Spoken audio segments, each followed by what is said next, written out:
Sawadee ka. Distinguished speakers, participants, good afternoon, good morning, and good evening to all who are joining us live from different parts of the world today. Myself is Montip Sri Ratana, Director of Digital Belt and Road International Center of Excellence, in short DIBA ICOE, Bangkok, National Research Council of Thailand. I'm honored to welcome you to the International Conference, Thailand and the Sustainable Development Goals, the role of international agencies. The United Nations Agenda 2030 and the Sustainable Development Goals, or SDGs, represent an urgent call to action in a global partnership to end poverty, protect the planet, and ensure that everyone enjoys peace and prosperity. This conference will discuss the status of the SDGs in Thailand and the role of international agencies. From the last two conferences on Thailand and the SDGs held earlier this year, on their policies, approaches, programs, and best practices that support the SDG implementation in Thailand, we harness these valuable experiences, learn and share them within and beyond Thailand. Without further ado, I would like to welcome Dr. Viparat Diong, Executive Director of the National Research Council of Thailand, to give her opening remarks. Dr. Viparat, please. Distinguished speakers and participants, good afternoon. It's my great pleasure to deliver opening remarks for the International Conference on Thailand and Sustainable Development Goals, the role of international agency.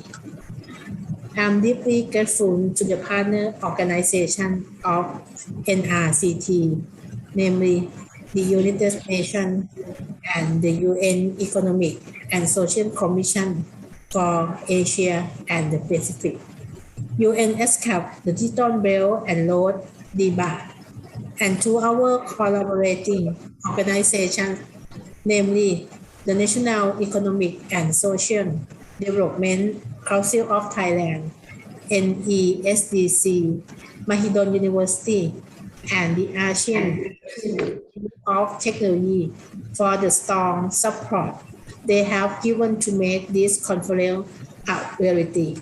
I also thank all speakers and moderators and their respective organizations for their contributions.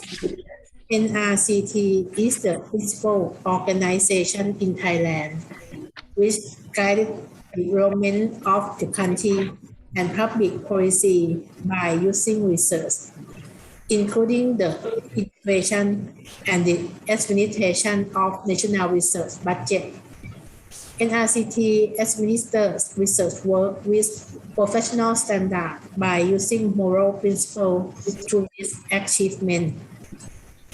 NRCT employs these values and principles in its delivery of research and development programs in alignment with the UN Agenda 2030 and the Sustainable Development Goals.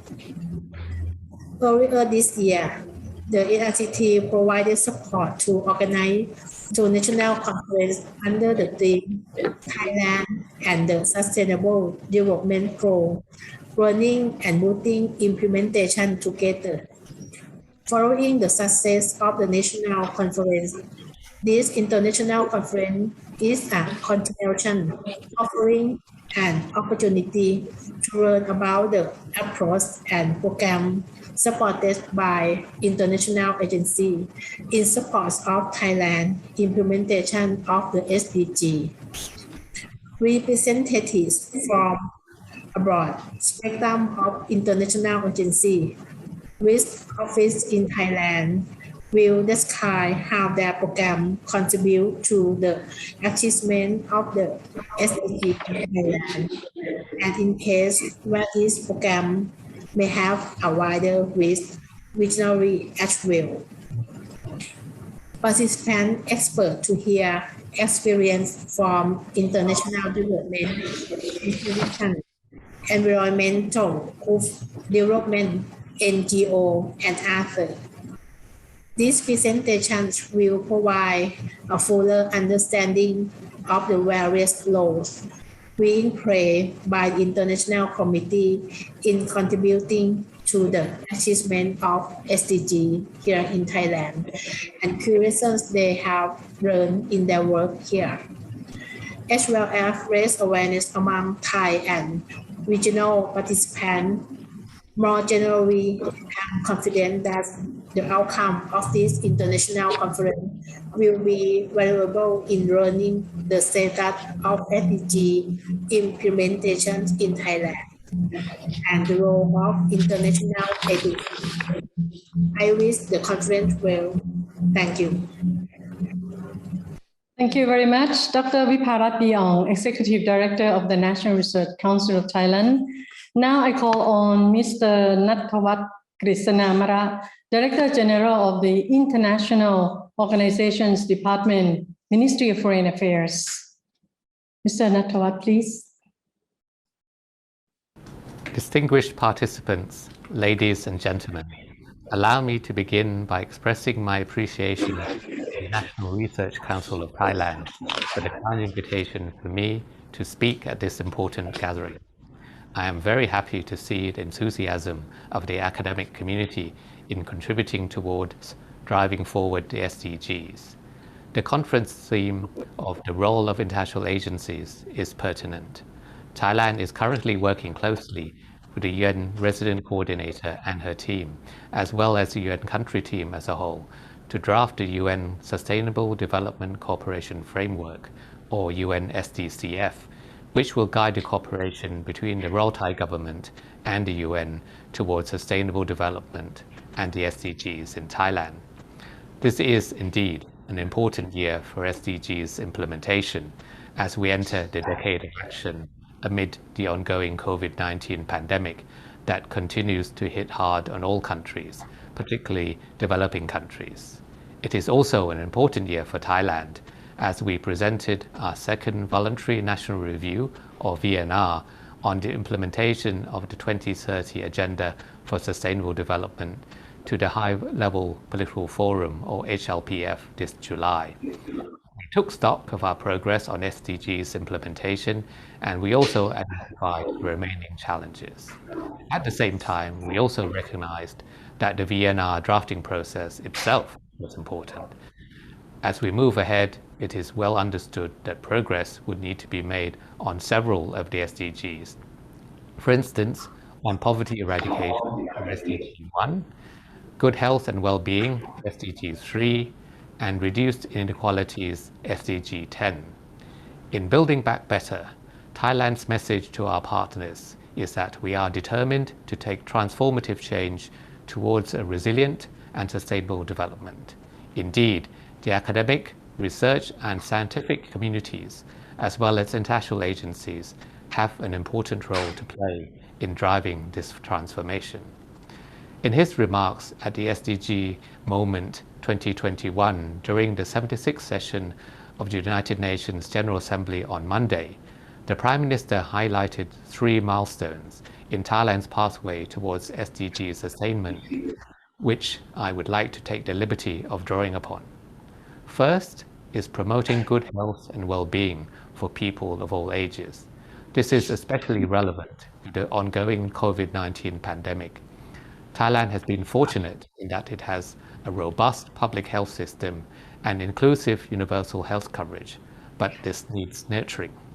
An adequate budget allocation for healthcare has become an immediate priority for all nations, in tandem with the upscaling of medical industries and public health services to ensure self-reliance during times of crisis. Second, in building back the economy in a post-COVID-19 recovery phase, Thailand will emphasize a balance of all things approach. The Bio-Circular Green Economy Model, or BCG, will help generate more balanced growth by developing sustainable and environment-friendly industries that are built on Thailand's strengths in biodiversity. Value will be added through the use of science, technology, and innovation, and the cooperation of all our partners, including international agencies, will be vital. Third, digital technology is here to stay. But with COVID-19 revealing hidden vulnerabilities in society, especially among those who lack access to these technologies for learning and income generation, closing the digital divide and promoting digital literacy is key to unlocking the people's potential. And this is where partnership comes in. As we conclude the new cooperation framework of the UN this year, the Ministry of Foreign Affairs will work with the NESDC and the UN to garner views and comments from all relevant Thai agencies and partners.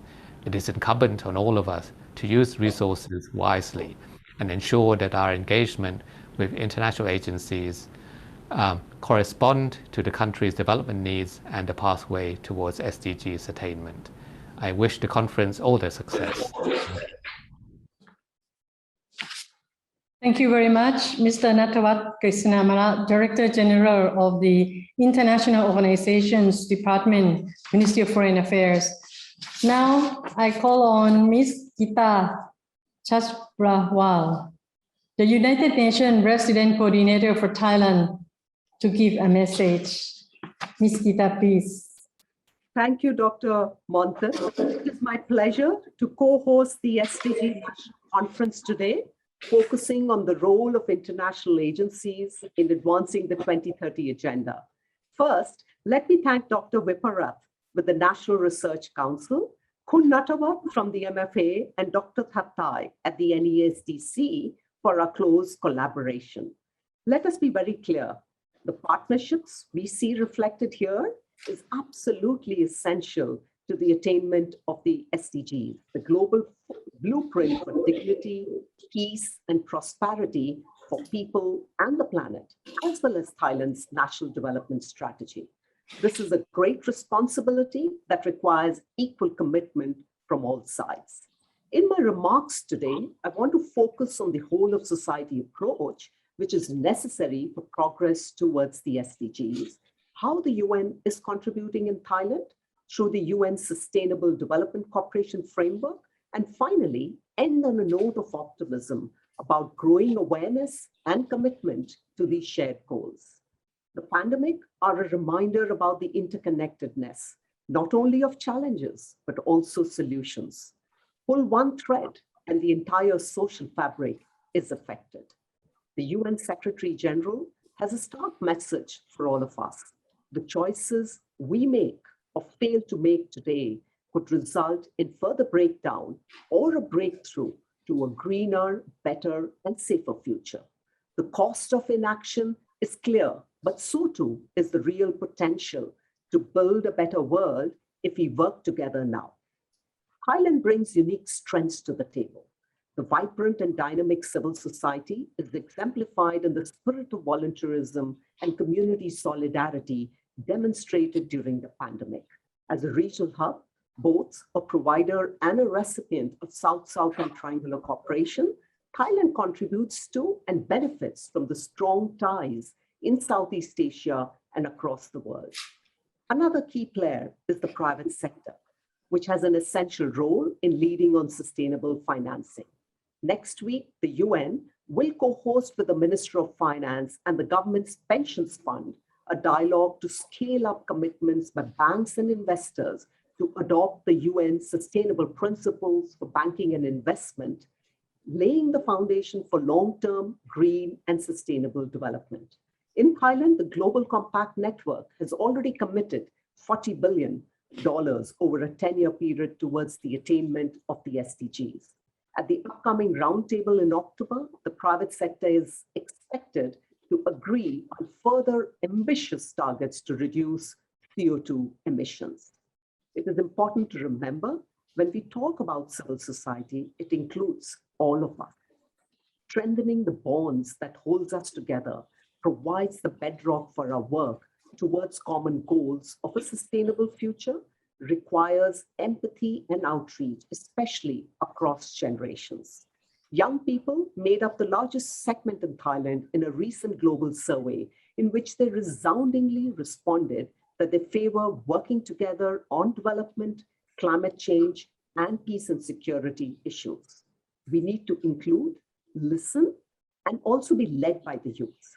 The UN is reaching out through many avenues, including the SDGs Youth Panel, an advisory board, UN country team, and the Youth as Researchers program, where young people will have the opportunity to make policy recommendations. Going forward, we will also be institutionalizing civil society dialogues to bring a full range of perspectives to inform policy and strategy in country. Over the recent months, we've been engaging in comprehensive consultations with key actors, including with many of you here today, to inform the UN Sustainable Development Cooperation Framework. The framework brings UN's work here into alignment with national development goals and the transition from natural resource-based industries towards a high-value added economy. A key focus of this integrated work is the inclusive economy based on green, low carbon, and sustainable development. Work in this area is already accelerating, with UNIDO having leveraged $18 million from the private sector to scale up technology solutions for the steel and aluminum industries led by the Ministry of Industry. The cooperation framework is also about investing in human capital. The role of education, and especially STEM and ICT, is the key enabler. The Girls in ICT initiative, jointly undertaken by ITU and UNICEF with government and the private sector, is focusing on gender inclusion and the school to work pipeline. This lays the foundation for full participation in the tech economy, buttressed by ILO's partnership with the largest hard disk manufacturer in the country to train technical and soft skills. That brings me to the third pillar of the cooperation framework, ensuring that those at risk of being left furthest behind can participate and benefit from development, free from all forms of discrimination. We are working with the government and other actors to strategically adjust and adapt the existing social security schemes to include the self-employed and assure mobility of benefits moving between formal and the informal labor markets. This is just a brief glimpse into the UN's work, with much more to be done in areas such as promotion of sustainable growth for SMEs and community businesses, reducing the number of people living in poverty and ensuring no one is left behind. We all follow the news and we all know that the challenges are considerable. Yet, the causes for optimism are equally clear if we look. There is an overwhelming public appetite for more and more effective international cooperation, with more inclusion enabling women, young people, and marginalized communities to share in leadership and ownership. The potential is limitless if we commit to working together. I very much look forward to today's discussion on the role of international agencies in supporting Thailand, learning from each other and moving forward together to achieve our shared goals. Thank you. Thank you, Ms. Geeta Sabharwal, the United Nations Resident Coordinator for Thailand. Next, I want to call on Dr. Thattai Kiratipong Phaiboon, Director, International Strategy and Coordination Division, National Economic and Social Development Council, or NESDC, Thailand. Dr. Thattai, please. Dr. Vitharat Diong, Executive Director, National Research Council of Thailand. Dr. Natawat Chidamara, Director General, International Organization Department, Ministry of Foreign Affairs. Geeta Sabharwal, the United Nations Resident Coordinator for Thailand. Dr. Montip Siratana, distinguished speakers, ladies and gentlemen, good afternoon. First of all, I would like to express my sincere appreciation to NRCT, the UN, the SCAP, Mahidol University, DBAR, and AIT for organizing this virtual conference. I believe that this event will identify a lot of international organizations and their contributions, as well as capitalize on these efforts to accelerate SDGs in this decade of actions. It is my pleasure to know that the participants today come from various agencies. Some of you might be aware that currently Thailand has a roadmap for SDG implementations. Partnership has also been mentioned in the roadmap as one of the key factors to drive the countries to achieve the SDGs by 2030. It is why we are here today. We need all of you to work together in order to achieve an inclusive and sustainable development. In these days, the government of Thailand has put many efforts on SDG implementations at both national and local levels. We have done a number of projects contribute to advancing our goals and also developed the country's database, which is important for the M&E process. In order to implement a concept of sustainable development at provincial and local levels, NSDC, together with the Ministry of Interior and the NSO, or the National Statistical Office, have explored 9+5 pilot areas, which are 9 provinces and 5 local administrative organizations across the countries. Again, some of you might have the questions whether Thailand's development plans are aligned with the global agenda. It can be assured that the UN 2030 agenda for sustainable development is very well aligned with national development agenda.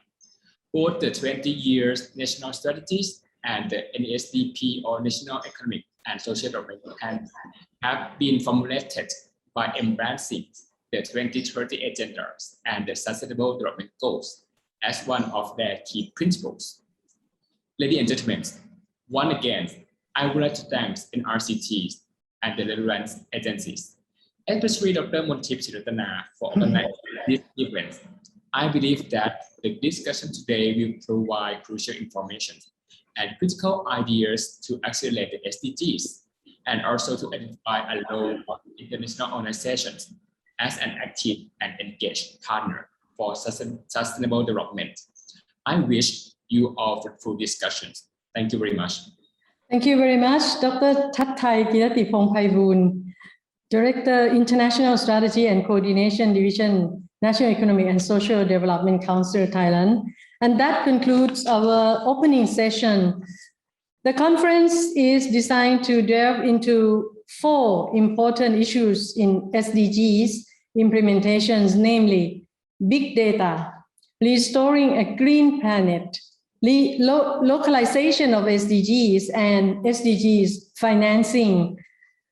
Now, let us start with the presentations. I'd like to start session 2. It is my pleasure to introduce Mr. Arman Bidapaknia from the Statistics Division of the UN SCAP as moderator for session 2, Innovative Big Data Approaches to SDGs. Mr. Arman, please. Thank you. Thank you, Dr. Montip, and good afternoon, everyone. My name is Arman Bidapaknia. I'm the head of Statistical Data Management Unit at UN SCAP Statistics Division, and I have the honor to moderate this first very interesting session on the topic of innovative big data for SDGs. We have 2 speakers today. The first one is Ms. Irina Bernal. Irina is an international consultant on big data for sustainable development, and she is currently working with UN SCAP Statistics Division to develop a strategy for big data statistics for the region and support countries to apply that. And the second speaker with us today is Dr. Chiu Yubao. Dr. Chiu Yubao is a research professor and chair of Digital Belt and Road Program Working Group for High Mountain and Cold Region, HIMAC. Thank you, Dr. Yubao and Irina, for being with us today. Unfortunately, we will not have Q&A live, but please feel free to use chat box. And if you have any questions for presenters, is put in the chat box your question, and presenters will be able to respond to you directly on the chat box. Each presentation will be around 15 minutes, and we will start with Irina. Irina, over to you.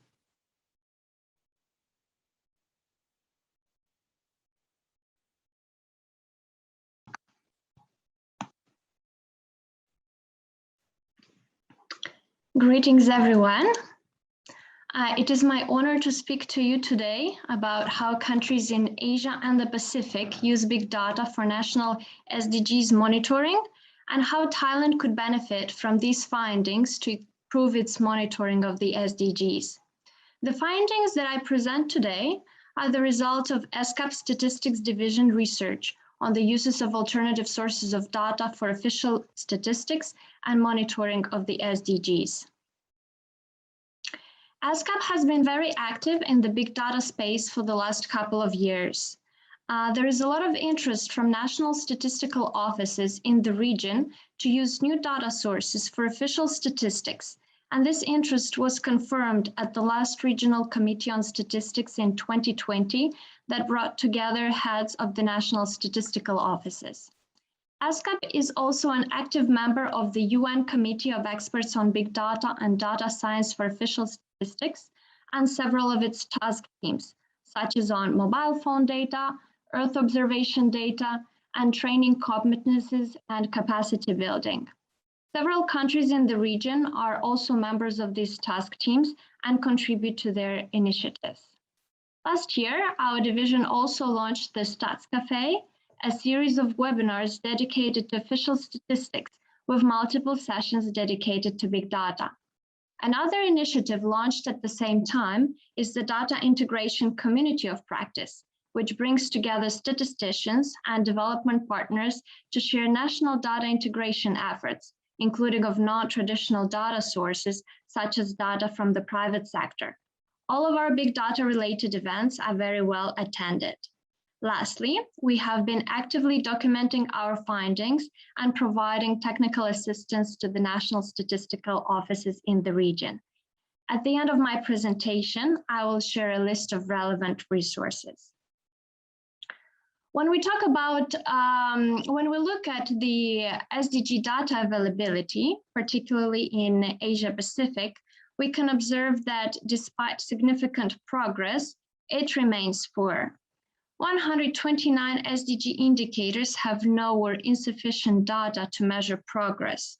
For goals SDG 5, gender equality, 11, sustainable cities and communities, and 14, life below water in particular, data remains insufficient or missing for at least 80% of the indicators.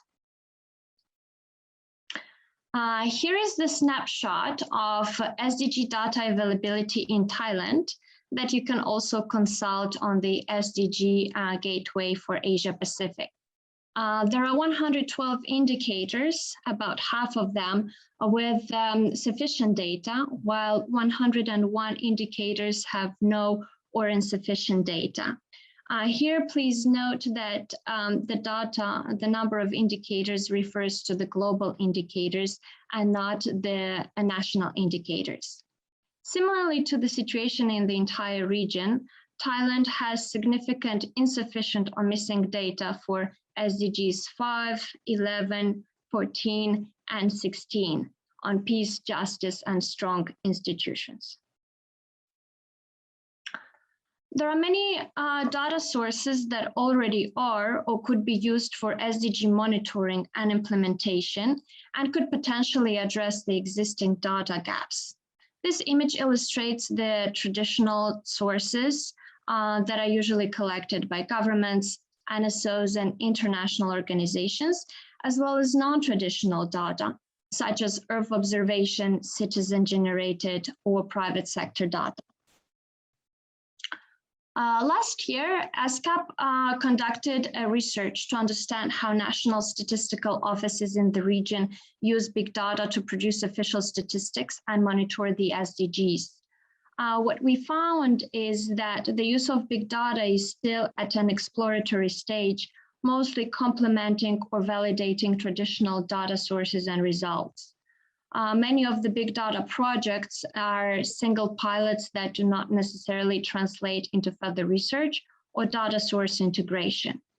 That being said, there are some examples of NSOs that are actively building their data infrastructure and developing internal capacity working with big data.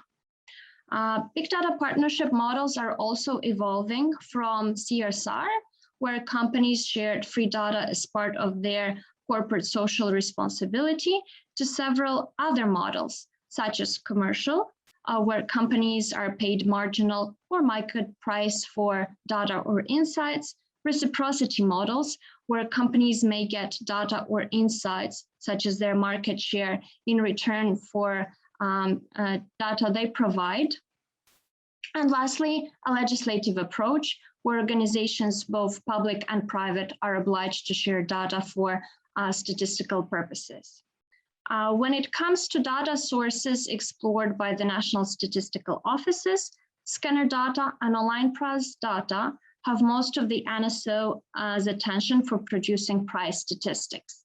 The interest in mobile phone data is growing in the region, with several countries already having access to this data source, such as Indonesia, Georgia, Republic of Korea, and New Zealand. But there are many challenges accessing the data and especially securing long-term access to data or insights on population mobility. Social media data is mostly used in pilot projects, particularly for conducting sentiment analysis, and other data sources such as bank transactions, smart meter data, AAS, or others are only explored in individual countries and at a much smaller scale. Earth observation data, on the other hand, is getting attention of governments and the NSOs, particularly to produce environment and agriculture statistics. And Earth observation is highly explored big data source for monitoring the SDG indicators.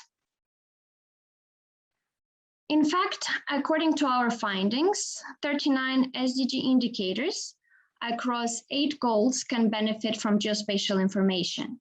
This is according to the publications of the Group on Earth Observations, an interagency and expert group on SDG indicators on geospatial information. We have identified and documented 16 country examples, with 2 additional examples for indicators other than the 39 listed. In the context of Thailand, it is important to note that the Geoinformatics and Space Technology Development Agency, GISDA, has satellite data and provides products and services that could be used for both monitoring and implementation of the 2030 agenda. Our research into country-level big data practices across the world, so that these numbers go beyond our region, revealed interesting figures. We have found 156 examples of big data used by countries, of which 79 examples using citizen science data, all from the Philippines, 73 using geospatial data from 22 countries, and 4 using mobile phone data. Next, we identified 103 examples led by the NSOs, or only 24 if we exclude the Philippines. These examples include NSOs outside our region. Indicator 15.1.1, forest area as a percentage of total land area, has the highest number of examples, which is 11. And indicator 1.3.1, proportion of population covered by social insurance programs, has the highest number of examples, specifically from the NSOs, which is 7. We have also identified the most common challenges of moving from big data experiments to integration. Many NSOs, for example, note limitations in the current legal frameworks that prevent them from using alternative sources of data to produce official statistics. In the case of Thailand, we have noted that its current statistical legislation does limit the data sources that could be used to produce official statistics and hence to monitor the SDGs. Data privacy and personal data protection is of a paramount importance when considering big data use. There are cases where some governments and NSOs did not pursue the use of big data source they had experimented with due to the negative perception of the data integration or use. This refers to the use of both administrative and private sector data. Data access is also a challenge, especially the negotiation with the private sector and finding a win-win data access model. But getting long-term data access as opposed to one-off experiments bring additional complexity. Technological infrastructure and investments that it requires may also be an impediment, especially for governments and NSOs with limited resources. Same applies to the need to build internal capacity within organizations. Last but not least, the challenges, including technical, that differ from data source to data source, but these challenges are identified once data access is granted. There are several key takeaways and next steps on the use of big data for statistics and SDGs. The use of big data remains a challenge despite increasing big data experimentation by countries and incremental improvements in the SDG monitoring at the regional level. Most of the country big data efforts concentrate around production of price statistics and the use of geospatial data for the SDGs. Some NSOs have dedicated efforts for exploring uses of big data for SDGs. A key next step is to turn the big data opportunity into a new norm by using big data sources in the voluntary national reviews and fostering partnerships across geospatial and scientific communities, environment agencies, and academia. In some countries, including Thailand, this may require also a review of the national legislative framework. Lastly, help is available at the country, regional, and global levels. For those of you interested to learn more about specific country examples of using various big data sources, which may be helpful for supporting Thailand in its monitoring of the SDGs using big data, I invite you to consult our ASCA publications with references provided here on this slide. On this note, I end my presentation and thank you all for your attention and wish you a very fruitful discussion.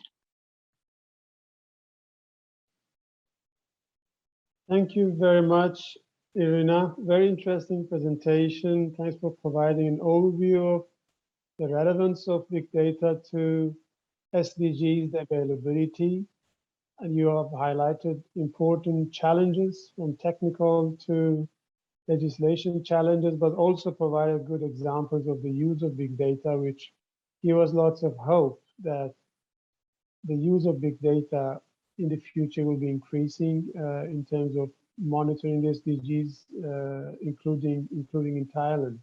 So this puts us in a context and prepare us for the next presentation from Dr. Yubao, which is going to tell us how actually big data is being used in certain areas.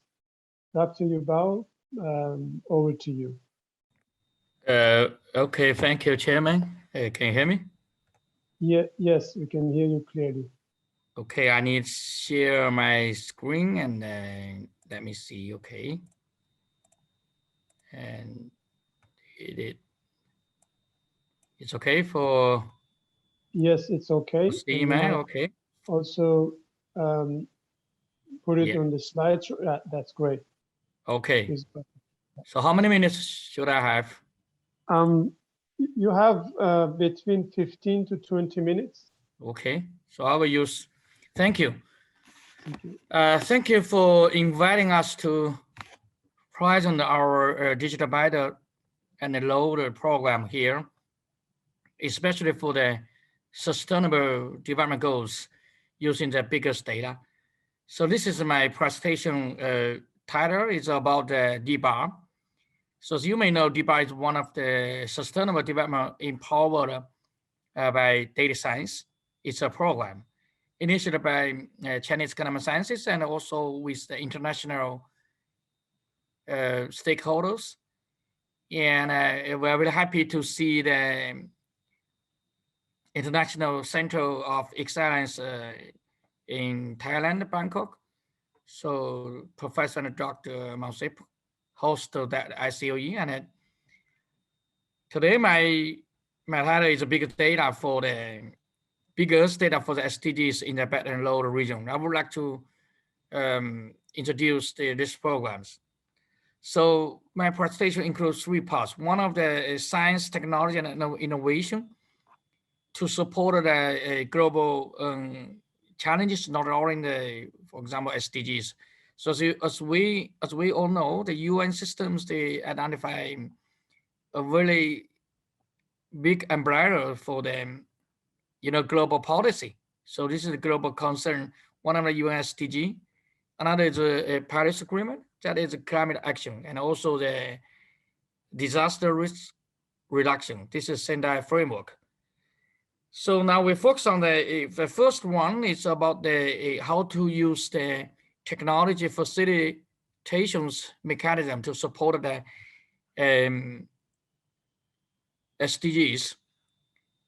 So you will see in under those we have different forums. The first one is UN interagency task team of the STI for the goals. So this is what we do, and also the second is a multi-stakeholder forum on the science, technology, and innovation for the SDGs. That is STI forum, and the online platform that is more about the infrastructures, like big data is at this emergency like COVID-19 time. The big data is a good tools and also a good reservoir for all of the people to benefit from those development. So what is the science, technology, and innovation? We can see many SDGs targets are released to the STI, are related to STI progress. So here from our project, and we see 14 directly to link with the SDGs, and 34 relatively link, and more than 121 indirectly. That will say for the science and technology innovation can totally address more than 48, something like 500 directly we can work for that. So emphasis, the second in the emphasis the importance of role of SDG in the SDGs. So here is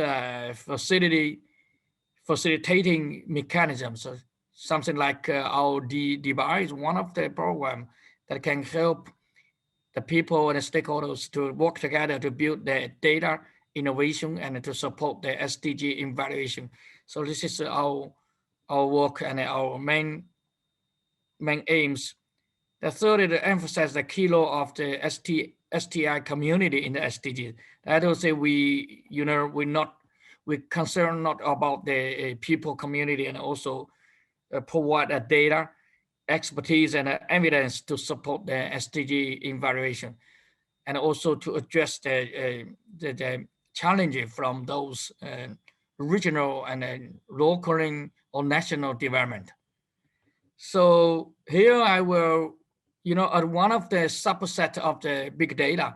So the data relevant with the Earth system science, we call them the biggest data, and that is more about the spatial, geospatial, or timeline, or maybe not long history geospatial data that is really relevant to the people who, to the place the people who are living. So that is we can understand it as a physical model, mathematical model, and or information model and computer model of the Earth. So as you may know that we have a community of the digital Earth. So that is one of the framework of the Earth system science. But the data is one of like a blood that in that framework. So here it's the background. Then let's go into the DBAR. What is DBAR? DBAR is one of the program initiated by the initiative 2016, and remember that, and we have many focus on the, you know, the ocean cyclone and also the land focus cyclone. So we have lots of the vaster area to, you know, to be relevant with the sustainable development, and also a big group of people over there. So this is a map of the cyclone economic belt and also maritime cyclone. So you can see Thailand is one of the most important. As maybe Monsip knows that I was the person who working in the not Beihai, is in the Guangxi capital Nanning to set up a regional center to and also there to link with the ASEAN region to think about the biggest data to support the SDGs. So here's the background. In 2016 May, and we have the Earth observation for Baton and Load, and giving the full support by the more than 20 countries to set up the DBAR. So this is the program at the very first, the first time, Professor Guo and also my former boss, because I was working with the Geosecretariat in Geneva for 3 years. So Barbara Roy also to support us from the Earth observations. And from here, you can see also we have a Pan-Euro Asia experiment that was initiated by the Professor Marco Gurmala in Finland, and with Russia and also China and Finland, and also lots of the Europe countries. So here we can see we have, yes, we totally use the SDI for the SDGs around the Baton Load. Here you can see the disaster reduction and also the Paris Agreement, and also we can see SDG goals. But actually, we link those together to address the global policy or global concerns. So here's a workflow. So we can see we have 9 working groups and include the biggest data platform to support the Baton Load region.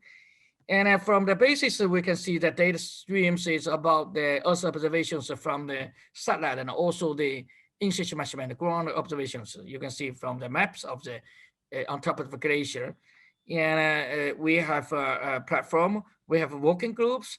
As I'm one of them to support the actually is Arctic and yeah, we can see support the cold region, Arctic and cold region.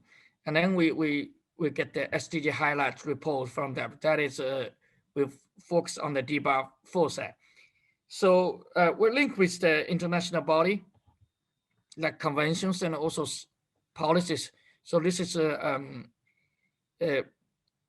through the programs and also international organizations. So we work with lots of diversity of the international communities. Here in the left, in the right side, we can see this is 8 SDGs are the main focus that we are now doing with the Cast Earth. So here we can see in DBAR in numbers, we include 4 continentals and 8 SDGs, and the plan is for 10 years.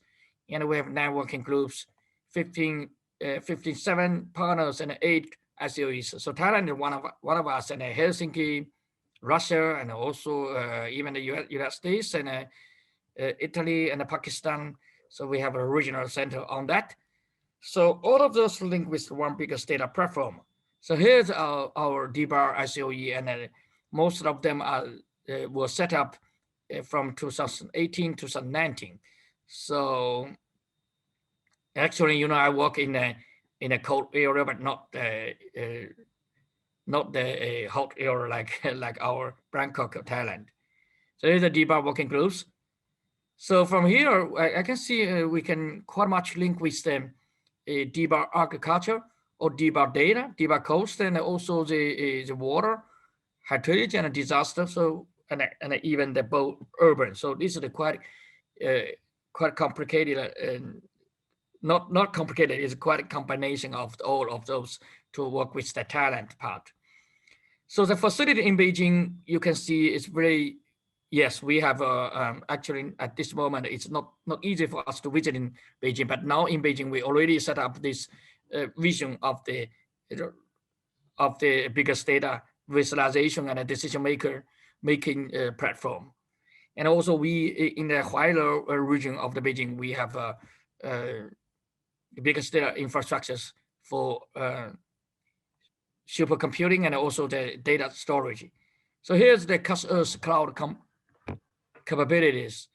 So you can see the supercomputing, storage, capacity, and data analysis process. And also we have the cloud service capability. So that will say, even from the Bangkok, we can set up the online cloud systems, cloud computers to use those data to work on that. But I know, let me see how to expand more, because this is we just finished the first phase of the evaluation work of the DBAR. So here's the DBAR big data systems. So this is one of the English version. So that is a very very good one. You can connect with online facility. So that is we work with scientists and the decision makers, and also open for the public users. So this is supported by the CAS-Earth. This is one of the project. So later I will show that. So here is industry of interesting. At this moment, we developed 6 of them, and support goes in 3 major ways. One of the biggest data filling the gaps of the data, missing data. And the second is to create new methodologies. That is, we can create the SD tools. That toolkits can help the people to use it and also to get the data to process on that. And 3 is developing practice. That is to say, we have lots of factor sheets we can adjust in the regional level. So this is our DBAR 5 priority areas. So in 2018, we Professor Guo published a Nature commentary work, and this is this has lots of influence, like cited by lots of Nature work and even the science publication on that. So it's a foundation of that. So in this publication, we mentioned that we need to enhance the infrastructures and promoting the data sharing and interoperabilities. The third is to extend application to more people. Fourth, it's about the identifying research opportunities. So the fifth is to strengthen the international collaboration. So this is the 5 priority areas that we are now working on. So here, this is a map, one of the cases for the SDGs. So in different level, one is a global level, the second is a regional level, and the third is a national cases. And also we still work on the, for example, the countries, like local cases. So from here, you can see lots of the targets. We use a different colors to with the box to indicate which one is, at this page. Now we are work with a different level of the evaluation work. So I will show you some example. This is a monitoring and assess urbanization progress in the Belt and Road region. So from here, we can see different countries, the land consumption was faster than before. And lots of many cities are expanded very fast, and more and more cities in different regions. So here's we can see the expand of the urban spaces. The major challenge. This is one of the major challenges of sustainability, because the population is increasing, and also the energy consumption is increasing, and lots of the social and environment issues will come up. And we need to deal with a bigger data. So this is the biggest data flow global land degradation assessment. But happy to see that lots of places become greener. So That to say, we can see with the development of a climate change, and we also can assessment the change of the land surface. So this is one of the good example to show that not all the things are bad, but some of them are become better. For many years, actually for 2 years, at least this year, the 30 years, we have lots of biggest data document to, submit to the UN General Assembly. So this is, for example, one of those two is biggest data for the globally, and one of the biggest data for the bad and low. Science and technology are an important. Now, Science and technology. I'm not sure if you can Science hear and technology are an or important not. driving force. Yes, we are hearing the sound. You can hear? It's broken, but we can hear it. Implementation Okay. of the 2030 agenda. China has used the big data, cloud computing, artificial This is one of the intelligence, and demonstrations. space technology to analyze and assess the progress in the achievement of the SDGs.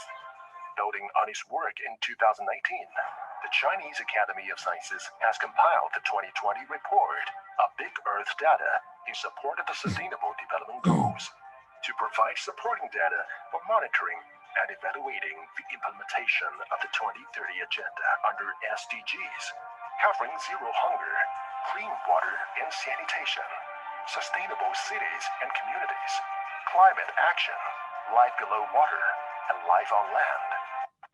Science and technology. Yes, this is the video shows, and also we established the SDG website. This is the CASERS, integrated data sharing, SDG indicators, online processing toolkits, and also the visualization work. So this is one of the snapshot for that website. And because in that 75 UN General Assembly, China, President Xi Jinping said China will set up an international research center of the biggest data for SDGs. Actually, just in this month, we formally established this one in Beijing. This is the CBUS. So the name is CBUS. It's Integrated Research Center of the Biggest Data. So this is the task of those CBUS. So include developing SDG data infrastructure and information products, provide new knowledge for SDG monitoring and evaluations, develop and launch a series SDG satellite. So next month we will launch the first satellite to support the SDG data collecting. And the fourth is about the think tank. We would like to build up a think tank. And the fifth is included capacity building. That is, for example, in developed country, we created a training and also the data outreach data, freely downloading and also apply to the applications. So this is our aim for that. So along that, Professor Mansip is one of the deputy director for CBUS. So that is very good to we work with the Thailand and also the whole region there on that about the SDGs. This is October to be launched this October. So about the satellite data, all of the data will be freely downloaded through the CBUS data portal, I think. Here, yes, let's see how to achieve the SDGs with the key of the big data. We would like to work with the international level and the international stakeholders, so even the international agencies, to facilitating the big data tours, data, and even applications to support the regional, local, or even national and a global level SDG work. So this is my presentation. Thank you very much. Thank you very much. Thank you very much, Dr. Yubao. Very interesting presentation. So we saw from the two presentations that we have a long way to go to make the full use of big data for sustainable development. But as we saw from the presentation by Dr. Yuba, a very specific case of use of big data, and also a few good examples from Irina's presentation. The future is bright, and there's lots of good practices which we can build on to utilize existing data and produce new data sources for monitoring our progress towards the SDGs. Thank you very much. Please use the chat room and have exchange with Dr. Yubao and Irina on their presentation. There was already a question whether the presentations will be shared. I think Dr. Mondip's team will respond to that. So thanks again for your participation, and thanks very much, both of you, our presenters today. Over to you, Dr. Mondip. Thank you very much, Mr. Aman Bidabakmia from Statistics Division of the UNESCAP for our moderator in this session 2. Now I move to session 3. Session 3 is on the topic restoring a green planet in time of red alert. I have the pleasure to call on Dr. Mushtaq Mimon, Regional Director, Resource Efficiency of the United Nations Environment Regional Office for Asia and the Pacific, to serve as moderator for this session.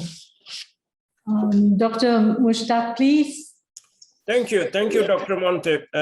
Thank you very much, ladies and gentlemen. And as we are now heading to the third session, that's restoring a green planet in the time of red alert. So how we can talk about the green recovery and building back better. So for this, we have 3 distinguished panelists and speakers. And I would like to request all of them that if they can please limit their presentation less than 15 minutes, so then few minutes we can have for interactive discussion as well. So at that note, let me first invite Dr. Achanis Kirta Sudhatha Shiva. She's Deputy Director of Stockholm Environment Institute, Asia. So Dr. Achanis, floor is yours, please. Thank you very much for the chair. So could you see my slides now? Do you see my slide? Yeah, if you can view, yeah, okay. Okay, so that's great. So let me try to kind of talk about the ACI work in 15 minutes, as the chairs already mentioned. So here, this is the work that SEI, Stockholm Environment Institute, has been doing over the past 30 years. And this is some things that we like to work with many stakeholders in bridging science, policy, and practice. So for sustainable development around the world. So in these presentations, I just want to highlight that the work that we are now working on are many. So, but the one I want to emphasize most are the one that we work in partnership with many organizations around the world, especially for Thailand and also in the Mekong countries. SDGs is our international research and policy organizations. We are established as an organization since 1989, and we trying to deliver the research, working on the research and build the capacities of the stakeholders that we work in the developing world to use the research and the knowledge to inform policy for sustainable development. Our vision is to how we can use some kind of evidence-based and knowledge to inform policy and to achieve sustainable, prosperous futures for all. So this is our main aim. So sustainable development is our long-term goal of the organizations, even before 2015 of the SDGs, I mean, Agenda of 2030.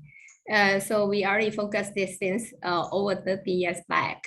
What we're trying to focus now, considering 17 goals of SDGs here, to understand what are the capacities and the knowledge and experience and expertise we have, And we identified 3 areas that we are actually contributing to reduce climate risk, sustainable resource use, resilient ecosystems, and also we work on how to improve the human health and well-being. When it comes to the human health, we are looking also in terms of the health of environment and ecosystems as well. SCI has been established after 30 years. We have now 10 offices around the world, including 8 centers. For Asia centers, we have the office based in Bangkok.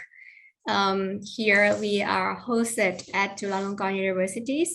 So if you visit Chulalongkorn University, please feel free to visit us. We are a part of the faculty of political science.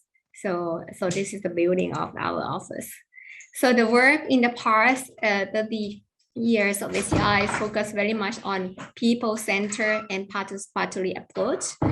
We work on environmental dimensions of human health, well-being, and also trying to integrate poverty, gender, social inequalities into account while we conduct research and do the policy engagement. So here is to show how SCI work are aligned with 5 pillars of Agenda 2030.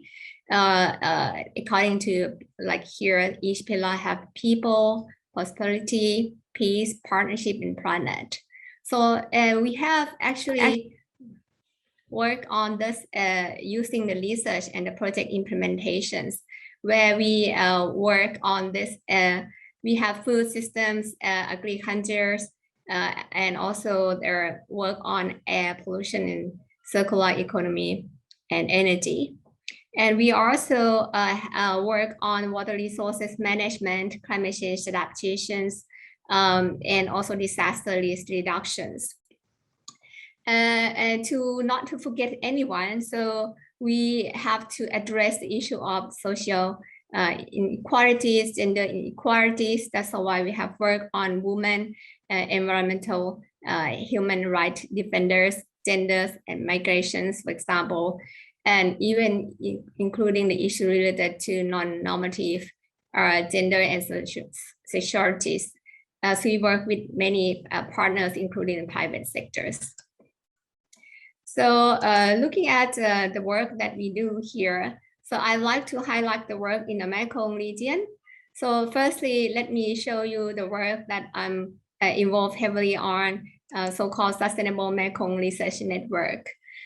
This research network have the work on how to actually engage with researchers in the Mekong and also other stakeholders to inform the policy by working together in the research and really understanding what are the causes of the challenges and what might be the joint solutions that people can engage with. So SummerNet has been existed more than 16 years now, and current phase of the SummerNet focus on reducing water insecurities for all, particularly for the poor and marginalized and socially vulnerable group of women and people.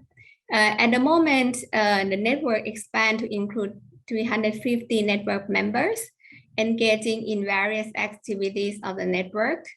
And we actually have a lot of people working in here, including university research organizations, NGO, governmental organizations, and international agencies, private sector. So over the past 15 years here, we are supporting with many researchers. And here just to show you the examples of the project we are supporting.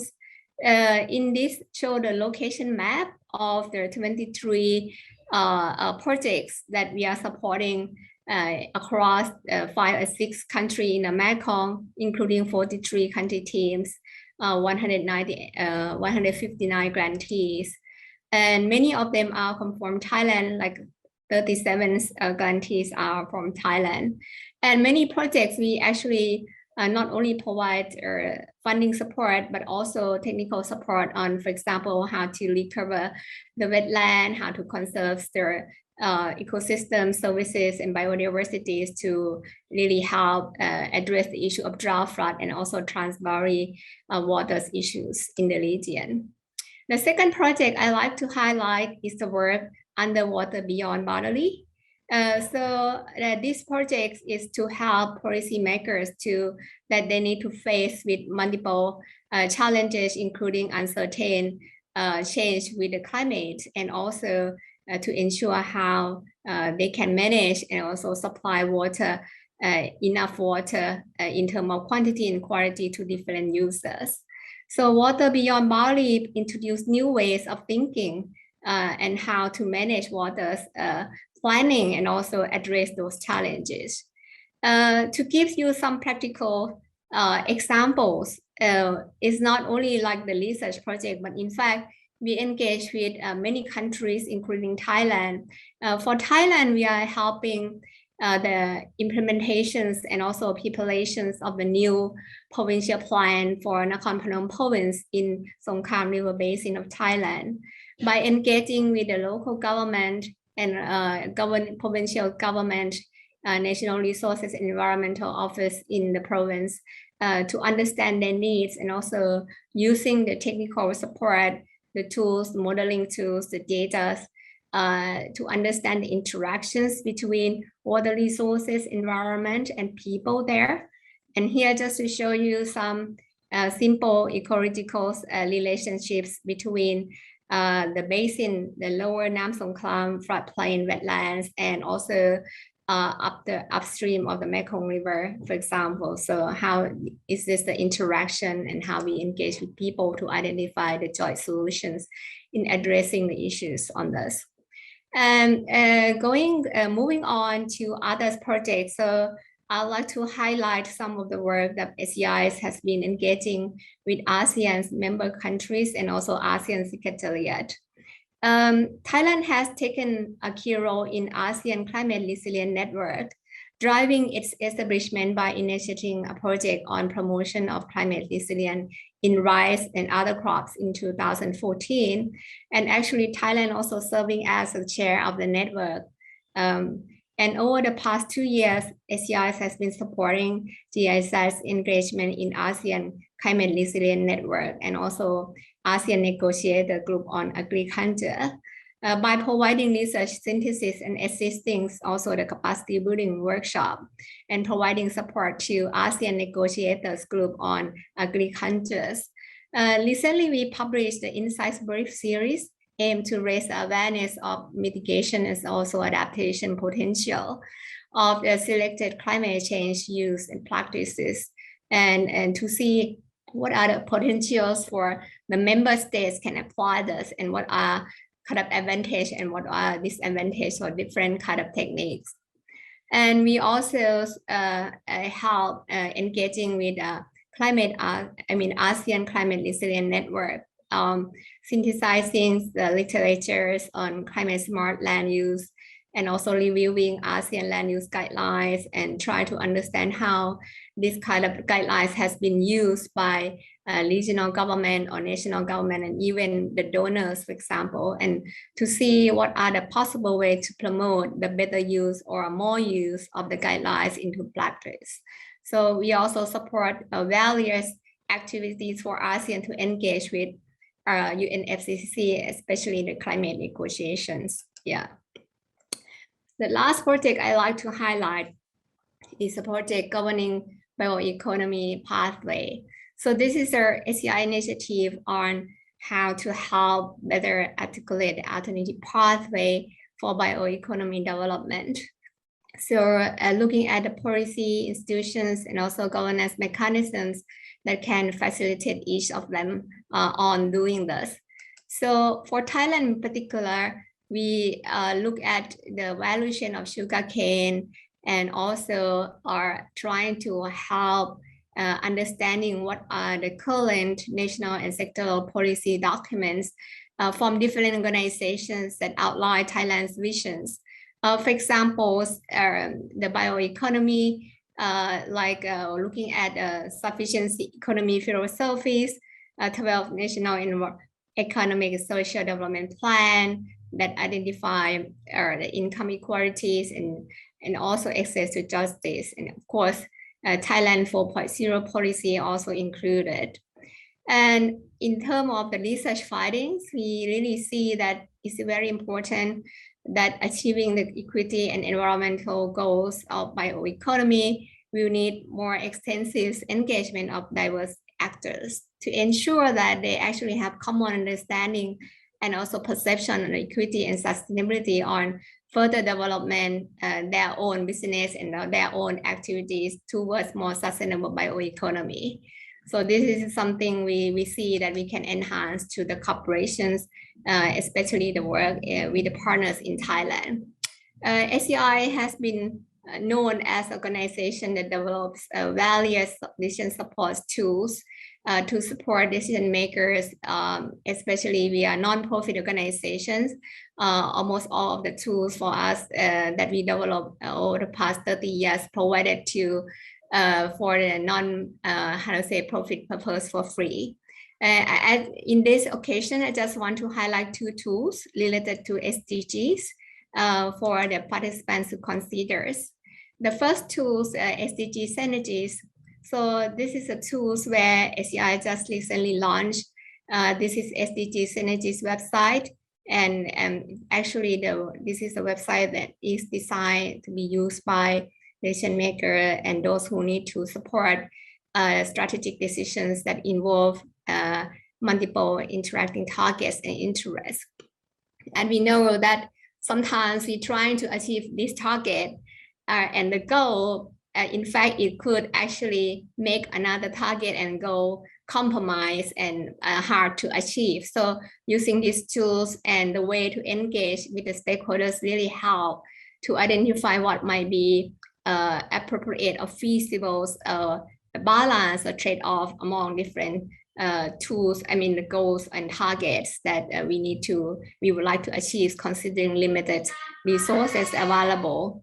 And today, this tool has been used by many governments, regional level and also national level, and also for academic purpose, including, for example, Colombia, Mongolia, and also it has been used with many sectors. And EU environment targets and SDG progressing reporting also use these tools. And we are very keen to see how Thailand, for example, might be interested in using this tool. We can discuss on this further. The last tool I'd like to highlight is so-called NDCs SDG connections. This is tools to help visualize the potential synergies between SDG and also countries' climate actions. In fact, recently we have done some analysis and also understandings what are different countries actually put in place their intentions under the NDC about their climate actions. So in this brief, it includes 7,000 climate activities for 64 NDCs under the Paris Agreement. And what we found here is that for climate actions in Thailand, we found many focus on energy, agriculture, life on land related goals, for example, but very limited on reduced equality and gender equalities. So this is some things we can have further discussions, and if any colleagues and partners or organizations would have interest to learn more about the tools or cooperate with us in applying the tools for your context. So SCI maintain our commitment to bridge science and policies towards more environmental sustainabilities and inclusive development, and we very much welcome any opportunities to cooperate with you in the future. So thank you very much for your attention. Thank you, Dr. Chanis. You covered well subnational, national, and even the regional projects. So now, without further ado, let's move from SCI to the IUCN. So I'm honored to invite Dr. Dindo Kamplan. He is Regional Director for Asia and Hub Director for Oceania from the International Union for Conservation of Nature, which is known as IUCN. Over to you, sir. Thank you, Dr. Miman, and good afternoon, everybody. And greetings from IUCN. I'm glad to be able to join you today and speak about nature positive sustainable development. And I will cover 3 key points. One is to describe our own program agenda in relation to SDGs, in what unique ways we are supporting the actions towards SDGs achievement, and a few examples of how we are partnering in Thailand for the SDGs. As an organization that's devoted to nature conservation and environmental protection, we are obviously working more directly and contributing to the SDGs that relate most closely to the environment. So that's 11, 13, 14, and 15. But we use that as a platform by which we contribute to the rest of the SDGs for more sustainable, resilient, and progressive human ecosystems. We are also guided in our agenda by what we call the IUCN Congress resolutions. So as a union, our governance, as well as our programmatic agenda, is defined by the membership that comprise the IUCN. I've shown a few of the examples here that connect to SDGs. Our current program agenda is unique in a way that it has a decade-long time frame of 2021-2030. Despite that, as IUCN, we have a 4-year statutory cycle for programmatic planning and implementation. And the reason for that is we want to connect with the broader development world and development cycle, including the targets that are in 2030, the UN 2030 Agenda for Sustainable Development, post-2020 Global Biodiversity Framework, and the Decade on Ecosystem Restoration. Now, obviously, because of the mission and the role of IUCN, our contribution to the SDGs build on the strengths of IUCN, the Secretariat, and also of our membership. And so if we look at the 4 environment-related SDGs, you will see there that our stated contribution is in the areas of species assessment, mitigating extinction risks, also in the area of biodiversity and productivity, and increasingly around nature-based solutions and ecosystem restoration. Now, how unique is IUCN's contribution to the SDGs? It comes from the fact that IUCN is a union as an institutional entity. What does that mean? We are intergovernmental, but we are also multi-constituency. At the moment, we have 91 state members. Last week, we had the good news from Maldives of the parliament approving their own state membership. Thailand has been one of the earliest state members of the IUCN, and we're proud of that. But in addition, we have government ministries, agencies, national NGOs, indigenous peoples organizations, and soon also subnational local governments like cities and municipalities joining us. So for us, when we speak, for example, of indigenous peoples, they're not just a program agenda for IUCN. They are the constituency. They are part of our governance. And they sit around the table and determine and guide, as well as assess the implementation of the work of the Secretariat. The other part of IUCN is, of course, this set of global commissions that we have. And probably a few of you in the room today are members of these commissions. There are over 15,000 of the world's leading experts in these commissions that relate to either species survival, down to environmental law, ecosystem management. And in the recent Congress that we just had 2 weeks ago, a new commission is going to be set up that will look exclusively on the relationship of NBS, nature-based solutions, and climate change. The other unique aspect of what we do is the fact that as a union, we have the statutory mandate to serve our state members. And while we have a regional hub here in Bangkok right now, from here, we reach out to 14 countries in Asia and Oceania to our 16 offices from Suva in Fiji all the way down to Islamabad in Pakistan. And so we have a strategic location in Bangkok to be able to promote learning and exchange among the 48 countries that we serve from out of this regional hub. How we support SDGs, it's basically in 2 ways, and that relates to our function as IUCN, our convening role and our enabling role. Our most important roles around convening relate to our assigned and designated role as a technical advisor and partner to several environmental conventions and agreements. The World Heritage Site is probably the most relevant to speak of, given the recent inscription of one of the sites here in Thailand, where we serve as the technical advisor and assessor together with UNESCO. We play host to Ramsar for wetlands and then also for CITES on wildlife trade. The union's voice is very important because this is what we bring to all the international dialogues, negotiations, and COPs around CBDs, for climate change, on desertification, and even for the Convention on Migratory Species.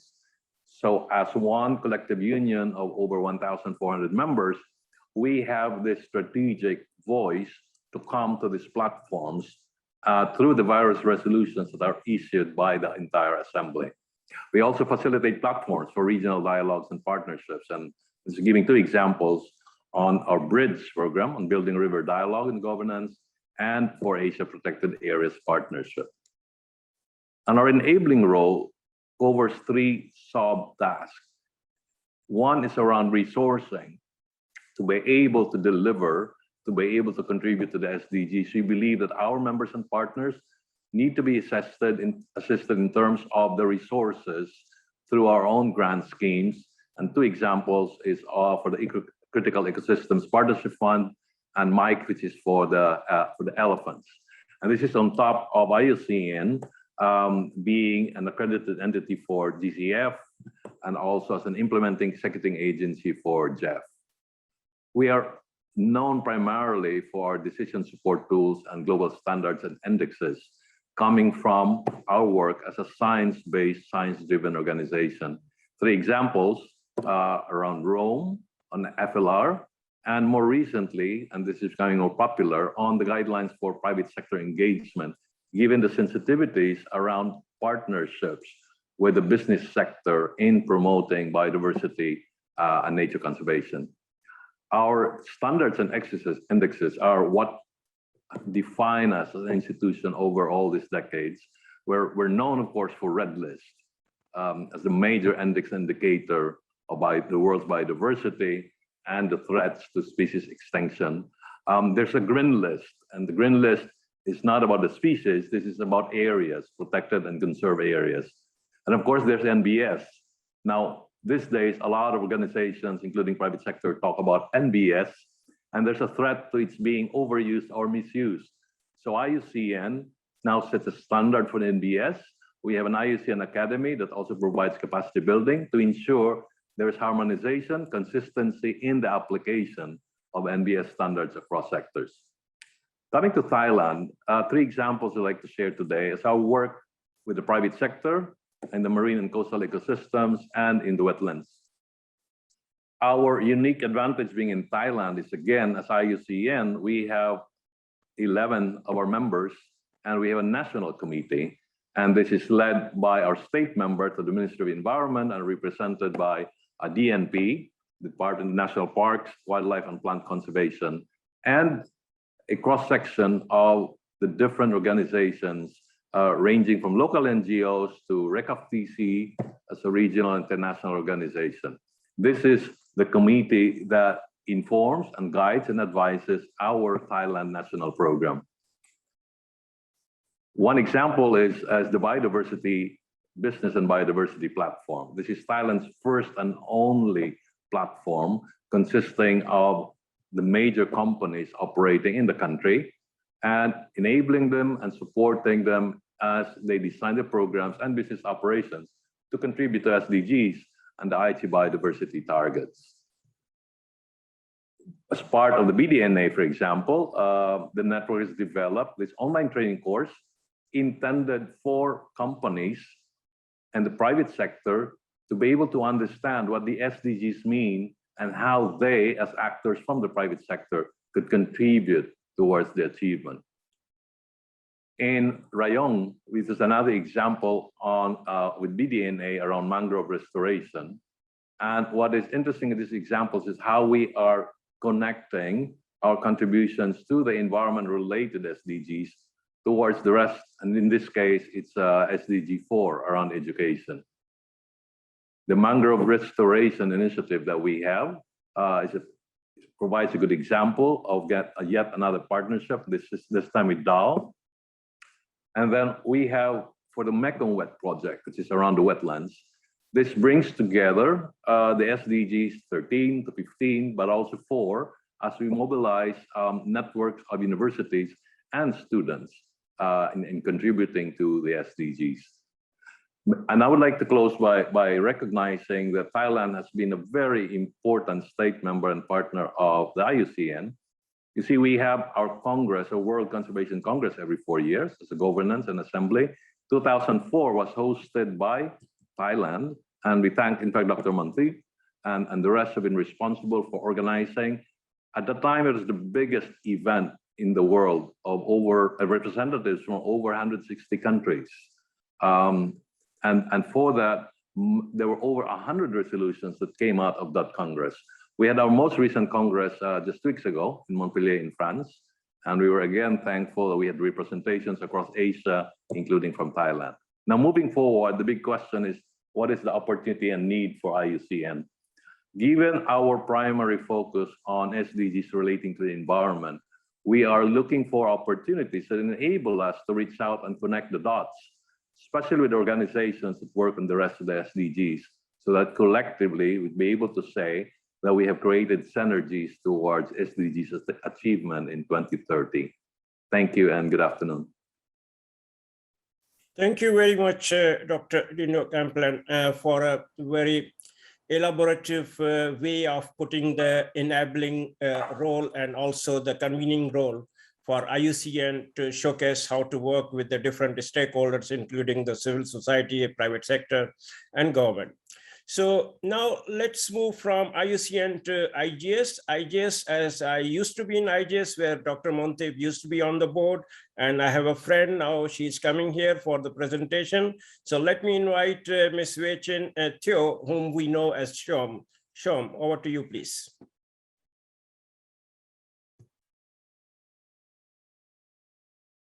You are muted, Shom. You are muted. Shom. You're muted.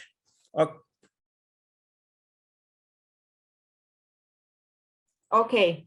Okay, good. Hello, good afternoon, ladies and gentlemen. I think you can hear me now. Just now, I was muted by the host. So thank you very much for the introduction by Dr. Mushtaq. And as you know well, IGES is very active in this Asia Pacific region, and we have many initiatives related to the SDGs. But for today in particular, we would like to share with you an initiative which is related to the localizing of SDGs in the ASEAN region. Let me open my slides. Okay, now I believe you can see my slides. So today we would like to share with you the activities from ASEAN SDGs Frontrunner Cities program. This is a program which we started about 10 years ago in partnership with the ASEAN Secretariat. And at that time, we noted that there is an abundance of policies and strategies and tools, but comparatively speaking, there's very little support given to implementation on the ground, which is equally, if not more important, I would argue. So that's why we started this regional cities platform, which initially was called Model Cities. And this platform basically provides support to the aspiring green cities in the ASEAN region to implement bottom-up and innovative actions to realize green, clean, low carbon, and beautiful ASEAN. So it's very much focused on the environmental dimension of the challenges. So far, over 10 years, we have directly supported 56 cities in 8 ASEAN member states. And as you can see from here, Thailand is the biggest component of this regional program. And all the cities have been really outstanding and showcasing very, very excellent practices. And this is thanks to the strong support also by our partners at the national level. We partner with the Department of Environmental Quality Promotion, DEQP, as well as ONEP, the Office for Policy and Environment and Natural Resources, to select the highly and high performance and highly awarded cities at the national level to participate in this program so that they can elevate their ambitions. And not only that, they can serve as mentors and inspiration to other cities in this region. So this is just to show you that for the last phase, which we just completed, the 4th phase, we have redesigned and upgraded the framework of the program to be aligned with the SDGs. So that means that we are really actively encouraging the cities not to look at the environmental dimensions, but also the social and economic issues which are related. So that's in line with the integrated framework of the SDGs. Okay, so what do we do under this program? Under this program, firstly, we support the organizing of the national SDGs workshops at least 2 times over 2 years in respective countries. And for these national workshops, we tap into the existing Green Cities network at the national level so that we not only engage the cities in our program, but also all the cities that are recognized by each national government as front runners. And then in this program, we introduced all the cities, and last phase we had 24 cities. We introduced them to the SDGs since most of them, actually they have mostly they expect that the national policies will reflect the SDGs and then it will trickle down to their level. But in this case, we encourage them to be proactive and look at the SDGs and see how it can connect with their local priorities and challenges. And they each implement pilot activities on the ground and then capture their output and the knowledge into reports. And we also hold the regional workshops to connect all of them so that they can exchange knowledge, experience, and inspire each other. So our projects not only want to help them improve the local quality of life in the cities, but also let them have a sense of solidarity, that they are not only doing things for the local level, but also contributing to the global issues. Okay, so this is one good example of the cities which recognize the value of the SDGs. So Shah Alam City from Malaysia, they used the project report which was produced, and then they further went on to develop the local roadmap for the SDGs, which is called the voluntary local review. And this mechanism is actually recognized by the UN, and they presented their voluntary local review to the UN high-level forum on the SDGs just last July. So reports are very important, but I think we are all more interested also with the ground and actual results. So this diagram just shows you, because of time limits, cannot show you what every city is doing, but in general, all of the cities here, they're just trying to address the problem of pollution and degradation of the ecosystems caused by the urban problems, especially from waste. So most of the waste in the cities go into landfill or into the water bodies. And this is causing the most serious problem of climate change and the global plastics crisis. So this is another illustration just to show you what all of the cities in our network are trying to implement. And basically, as I mentioned, so the most important activities and starting point for all the cities is that waste management is the priority because it's highly visible and it's really under the control of the local government. So if we can promote the systems where we separate the waste and turn them into local resources, which then results in the strengthened resiliency of the local community, then we can say that the cities contribute to the SDGs. I think, so it's not just about the environment, because you see that we place the dollar signs here. So all of the activities should be structured so that they also generate income and economic benefits like jobs for the local people who participate. And of course, what is not shown here, which is, I think, already highlighted by all of the other presenters, the most important thing is to engage the local people and let them understand and cooperate. And through all of these activities, which started just from waste management, they built the social capital and the know-how and the expertise in environmental issues. So most of the cities, right, once they have done a good job, let's say, at waste separation and creating the local waste diversion centers. Then they start to explore other issues like wastewater treatment, and some of them even started the small scale solar in their multi-purpose residency center. So these centers actually is not new, it's not newly constructed, it's just adapting from the local homes, the government office, the public parks, the schools, the beach, and the riverside. So there's no time, Mushtaq, so I don't show any real photos. If we have time, I can show later, after. So this is the conclusion from my presentation. So I'd like to answer 3 questions. One, what are the benefits of SDGs to cities? So from my observation, SDGs, they are very helpful as a very like a comprehensive checklist for the cities to ensure that they have covered all aspects of sustainable urban development. And for example, just now one speaker said that I think the gender goal, it was not really well addressed or paid special attention. And this is what we noticed too. So in our project, for example, we really integrated that. We make it not compulsory, but we reminded them that in this project team, you have to have a gender balance. So this is a very practical way for them to move forward in addressing all of the SDGs. And another point is the integrated versus prioritizing approach. So most of the cities, they, by their nature, institutional nature, they tend to prioritize because they have very limited resources. But I think there's much more further work for international organizations and us to support them to pursue what we call the integrated approach. And then what are the challenges and opportunities that we observe? So as I mentioned earlier, actually Thai cities, right, they have really, really outstanding practices and pilot projects. But the problem is they have a weaker language proficiency.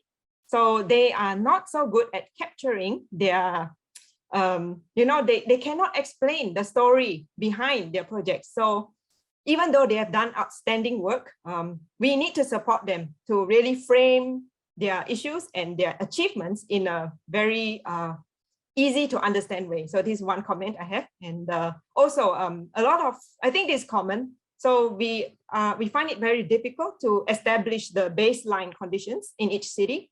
And this is due to the weak local data management capacity. But I have a firm belief that over time, we can pursue the big technologies and big data that we have learned from the first session to overcome these challenges.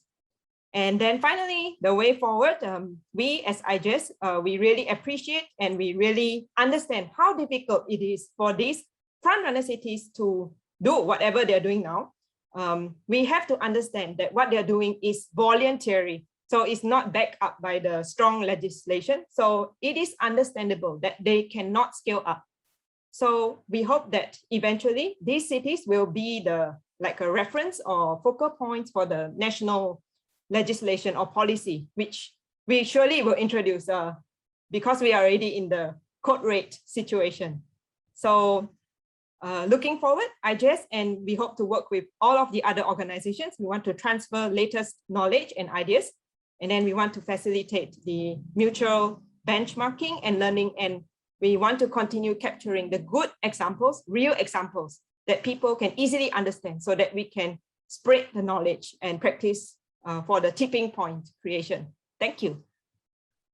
Thank you very much, Shom. As Shom has championed the sustainable cities very well, and especially looking on the waste management, circular economy, and more important, SDGs and cities. So now we have 6 minutes or 5 minutes, and I don't see any chat questions. So I will take now liberty to put one question to all of the distinguished speakers. So our title says restoring a green planet in time of red alert. Let's revert this to the restoring a green Thailand in the time of pandemic. If we put this question on the top, then SEI, like research-based support for the Thailand, how we can make the Thailand greener in the times of this pandemic. IUCN with all the enabling and convening powers and working with multi-stakeholders, how can you see that we can turn the Thailand green during pandemic? and for Shom, the Thai cities are their home. And all of you as live in Thailand, I mean, the offices are in Thailand, so you know well Thailand. So over to now, I go with the same sequence. So first Dr. Chanis, and then Dr. Dindo, and then Shom. So Dr. Chanis, for you, the question. Thank you very much, Dr. Mustak. So this is not easy questions, but I would say, in fact, during the time of the COVID, we actually, by products, it's already, how to say, a lot of things related to environment now recovering, even to a certain extent, it's not really by really strong intention at the beginning. For example, we now travel less, for example, and we use less kind of energies traveling, so to this or that. So what I think we better think now is that even after the COVID, how can we remember, how can we see or how to say, appreciate the situation now with a lot of things clearer. So we have more trees, people even starting from ourselves. So I think more and more people now growing and do more gardening at home because we spend a lot of time doing this. And how can we make sure that for the moment that we are working from home, staying from home with the family and seeing that what we can do by ourselves here will continue and remain our practice and thinking beyond ourselves, but also for communities for the work that we are now doing. So I really think that there's a lot of things we can learn during this period, and we should continue our learning and also working together. So when we have chance to really connect physically, we should really brainstorm among ourselves here, where here now we connect more virtually, but how can we work together with all these good initiatives and really at the moment that we can do actions in the field together. I really looking forward to that. So thank you very much. Thank you. So over to Dr. Dindo. Also, how to make the Thailand green during pandemic from IUCN point of view, so. So you're muted, sir. You're muted. Okay. Again muted, sir. Oh. Okay. There is a risk among us, international national organizations, to be too focused on our respective mandates, that in the end, this become blinders for us. And that we as IUCN recognize that. I'm speaking about conservation and nature conservation. That's our business and that's our day-to-day lives. But we seem to forget that the wider world is concerned more than just conservation. So we now use 4 Cs. Our nature conservation work is framed around the 4 Cs. We know conservation remains important now into the future, but we must also be aware and to put it in context with other 3 Cs. And the second C is, of course, COVID, and how it is restricting operations, both as IUCN, but also our partners in the government. The third C, of course, is climate. Everybody talks about the impact of climate. And the fourth is conflict within and beyond the borders of Thailand and around the region. So these 4 Cs have influenced the way we shape and also we implement the programs that we have. One of the important solutions that we're offering in the context of COVID and helping Thailand become greener is around nature-based recovery. As we try to connect the issues and the challenges in the human and the social side with nature. And so we're talking these days about zoonotic diseases and eco-health. This is where we position IUCN's contribution in providing not only nature-based solutions, but nature-based recovery solutions to pandemic and other similar crises. Thank you, sir. Thank you. So now over to Shom, green cities in Thailand. Yes. During pandemic. Difficult question, but I think I share similar views with Dr. Chayanis. And I think actually COVID is, depending on how we look at it, it's a blessing in disguise, right? And we are like the privileged group here in this workshop. We are the top maybe 10% of society. So we need to actually show the example of how we can transform our practice and our culture to be more sustainable more green, but of course, we don't expect that we can change everything overnight. I think the most important thing is that everyone, in whatever capacity they are, if you are a policymaker or whoever, you're a community member, you have to just keep challenging yourself to do more than what we did before COVID. And actually, like Dr. Chani said, that we already surveyed our cities members, right? And then they actually told us that, oh, they realized that the local people, the average persons who never cared about the food security, never cared about water issues because they were too busy in their normal life, right? They already know the importance of sufficiency. Let's say urban gardens is already booming in many of our cities, and it already changed the mindset and culture of the average person. So I think we are on the right track, but we must be brave to speak out and do something really different. We cannot just continue as we did before COVID. And I speak very strongly also on behalf of the younger generation, because personally, I am worried. The UN says that we have 10 years left, supposedly, right? That means all of us actually in this workshop, we will still be alive. We will be still alive. And if we don't do our part to change the culture and mindset and sharing information to everyone and changing policy, then I don't know. I don't know what will happen. So thank you. No, so is a UN decade of action for especially like a youth you mentioned. So thank you very much. I think all the three distinguished speakers. So big hand for all of you. And back to Montip. Dr. Montip, please. Thank you very much, Dr. Mushtaq Mimon, for being our moderator. So now we will continue our session 4. This session 4, the topic is localization of the global goals in the post-COVID era. The session will be moderated by Professor Mario Tabukanan, United Nations University's Institute for the Advanced Study of Sustainability. Professor Mario, please.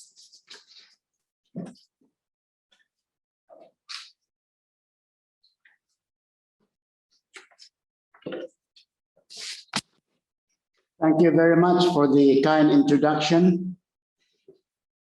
I am honored to serve as a moderator for this very important session, that's session 4, on localization of the global goals in the post-COVID era.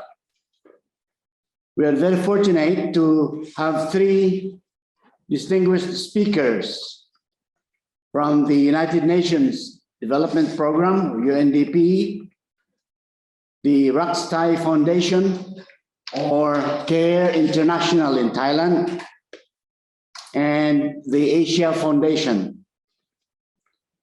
The speakers will share insights on their respective organizations' SDG localization policies, programs, approaches, methodologies, interventions, lessons learned. As announced earlier, if you have questions, you may post them in the chat room, and the speakers will respond accordingly during the course of the conference. Now, first, let us hear from Mr. Renaud Mayer, UNDP resident representative in Thailand, to speak first. And now I am honored to turn over the floor to Mr. Renaud Mayer. Renaud, please. Thank you very much, Professor Tabukanan, for your introduction, and Sawadee Krap, very good afternoon to everyone. Thank you for inviting UNDP to join this session, and let me share my screen to proceed with the with my presentation. Can I just get a quick signal if you can see my slide? Yes, okay, wonderful. So as the professor has announced, this is information about how in UNDP Thailand we look at the SDG localization. And I would start by indicating that for us it's really a two-track approach. It's a process of really pushing the whole Agenda 2030 at the subnational level, and in a way empowering, but also holding accountable subnational entities. So in the case of Thailand, municipalities, tambons, provinces, of course, hold them accountable to take action, to align their work, their projects, their vision, their budgets on the SDGs, and thereby contribute, complement the work that is being done at national level.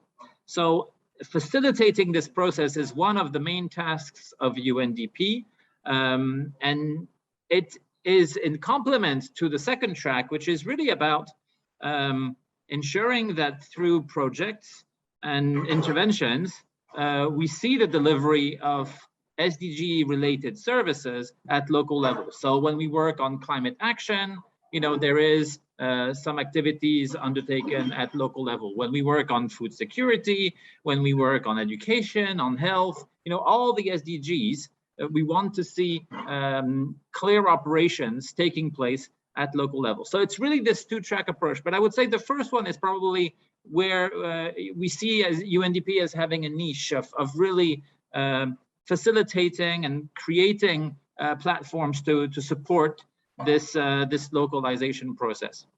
So why is it so important? Well, first and foremost, because it's going to be a unique way of reaching, to the individuals, to the citizens, and to the local communities by really almost incentivizing that the SDGs enter people's homes, right? They become part of their discussions, of their work, etc.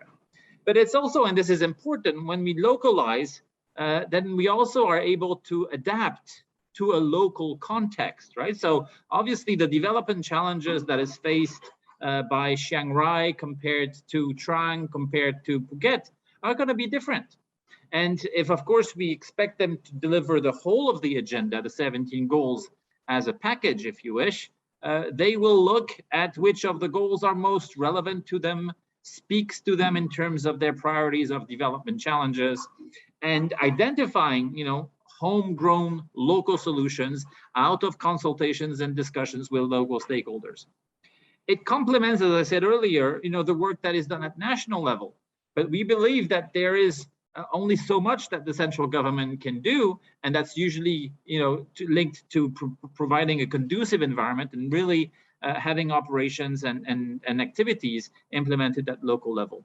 And ultimately, and this is more of a long-term perspective, it's also a very efficient way of empowering citizens, right? And in a country like Thailand, which has a heritage of a fairly centralized way of governance, to, in a way, incentivize decentralization and push decentralization in a positive way of principle of subsidiarity obliged, to really expect local decisions that affect local communities. So a very good number of reasons why we see in pushing the localization in Thailand as the way to go. The roadmap that we are working with is of course inspired by the national roadmap, and you will recognize, I'm sure, things that have been discussed over the past years with NESDC and around capital development, human capital development, and here we'll work on the provision of social services, but also for UNDP, very importantly, how we can leverage, innovation and digital technologies to fast track a lot of the work that is being done at local level by local stakeholders. And the third one is going to be, in a way, the home of the famous LNOB, principle behind the SDGs, the leave no one behind. So here, a lot of emphasis on rights, on empowerment, on giving voice, and a strong focus on the vulnerable communities. Again, each region, each province has a different set of issues, and with different segments of the population that are sometimes left behind. So a really focus on this, where we will want to work with people with disabilities, with the elderly, with ethnic minorities, with the LGBTQ community, where we really want to put the emphasis on those segments that unfortunately still are victim of some discrimination and need to be further pushed up, right? So this, in a way, it brings you the what of the UNDP's approach, but I think very importantly, it's the concept of integrated development solutions at local level that I want to emphasize and to leave you with, and this parallel track of top-down and bottom-up approaches that we have now a full consensus between central government and especially municipalities around the country. So with this, Professor, I'll give you back the floor, and I'll look forward to a good discussion around this work, listen to my other peer speakers, and of course, cater to any questions in the chat that would come our way. Thank you very much. Kapung Ka.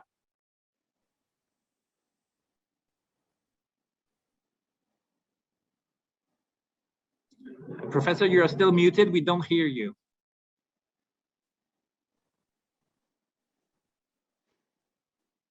Where is it wrong? Okay. Hello, can you hear me? Hello? Yes. Okay. Hello? Okay. Thank you very much again for sharing UNDP's two-track approach. It's a two-way traffic, top-down and bottom-up. And particularly the SDG localization pilots around Thailand is very interesting, which was approved by the Royal Thai government. So now let us move on. Next, let us hear from Mr. Prombon Panichpak, Executive Director of Rakstai Foundation for Care International Thailand, to hear from his insights on what the foundation is doing on SDGs. So may I now call on Mr. Prombon to have the floor, please. Thank you, Professor Mario, and thank you to Dr. Montip for inviting Rakhai Foundation. I'm very pleased to be here, and greetings to my colleagues. So let me begin quickly with my screen sharing. Okay. So just one moment.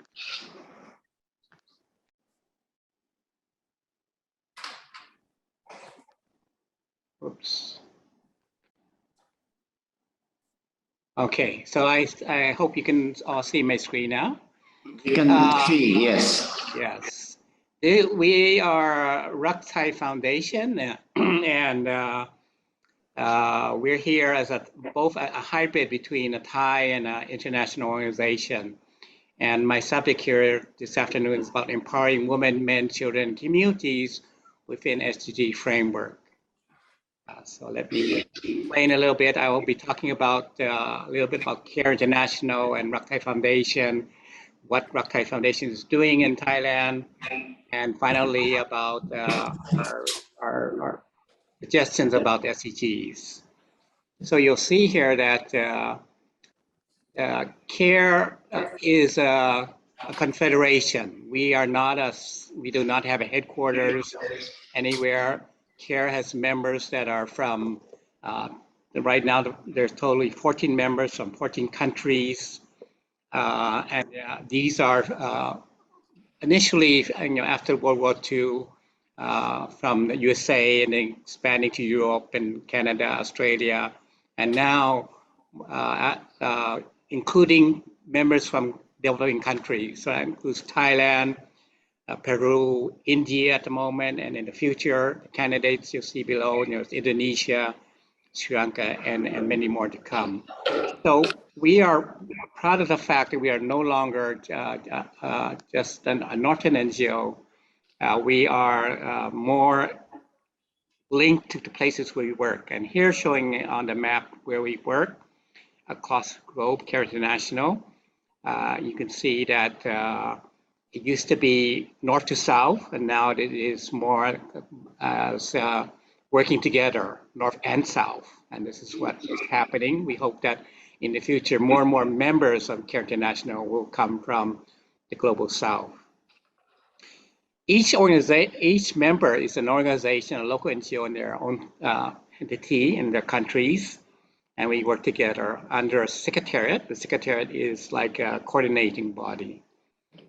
This is from the CARE International vision, and you see at the center of that, it says contributing to SDGs. So there's no question that all of CARE's work around the world is trying to create impact towards SDGs. And we're very happy to see SDGs. CARE International is a very big advocate with other society organizations on climate change, and about particularly another big issue that CARE is very interested in is in women's equality, gender equality, and also working together with partners in the developing countries. We have a three-level type of how we work on the right-hand side of this, working to build agencies, working with individuals to build, empower them to stand up and they can take action themselves, can have voice themselves. And that leads to changing relationships with their people in their same communities, in their same organizations, and eventually to transfer structures where we refer to policies, laws, and even norms that may be required to make change happen. Here is the 5 sectors where Rock Thai Foundation is operating on the last 24 years. We have women's empowerment, which is the core cross-cutting, just like CARE. Women's empowerment is the core of all of our programming. We also work with children and youth. And we here in Thailand, because youth are mostly at very high level education, we focus on leadership skills and working with youth leading the way, making decisions and different areas. Health, Thailand has a very high health standard, but there's some issues on the communicable diseases. Thailand is in the process, the Ministry of Health, of ending AIDS, TB, malaria, and we are a key player for civil society funded by Gold Fund in that program. I'll talk about it more later. Environment, with CARE International, we are addressing climate change and many areas of the natural resources and also agriculture that is friendly to environment. And finally, as many international NGOs are involved with humanitarian programming, responding to different emergencies. We can see how this is all related to SDGs. This is quite understood. One sector may be involved in many SDGs, but there's always an emphasis on different types of where each program puts its focus on, but they are all interrelated. Here in Thailand, particularly, with the 5 sectors we are working, we can see that we are reaching people that really in the category of left behind. And some of them, we're not even sure how they can be included, but I think it's very important that everybody's included, no one left behind. So we're working with migrant workers in Thailand, a large part of Myanmar and Cambodia, working in the fisheries, seafood processing. This is one of our main programs in working in multiple provinces, and also with partners in the western borders along with Myanmar. So that is a big area. And with that comes, of course, the children of migrant families that are often, some can attend Thai schools, but a lot of them are still left out. Highland ethnic populations, this is more in the group of being Thai citizens, but also still marginalized because of the distance and different ethnic population types of ways of life. Another very interesting group we work with is people who inject drugs, where we work because in our harm reduction HIV, so this is a population that we see very important working with them. Together with men who have sex with men, transgender is other, we work with these people. This is not just delivering, but engaging them in empowerment and also them to be involved in program delivery. Of course, women in Deep South, that is one of the key areas we work. Small-scale farmers, and with children who work in schools, preschool and in school with different agencies in trying to build leadership, stop bullying, business skills, and even teen pregnancy. Then the coastal populations, which is in the south of Thailand and also in anywhere where there becomes disaster emergencies will be operating. Here it shows the more geographic areas that's different types of population we address in different areas of the country. You see on the map, there are these dots showing RUCTI offices. We have 14 offices around the country, but we work in much more areas because we work with partners in different different provinces around the country. I'm dressed with some photos about some of the issues we deal with, like with the migrant population. We all know that we haven't talked about so much in these meetings on SDGs, but they are part of the Thai people living in Thailand, and that therefore should be included somehow in looking how we look at SDGs. But we have not children, some of them cannot attend schools. We have to do alternative schools. Children or infants born to mothers who are undocumented, these are things that we have to deal with.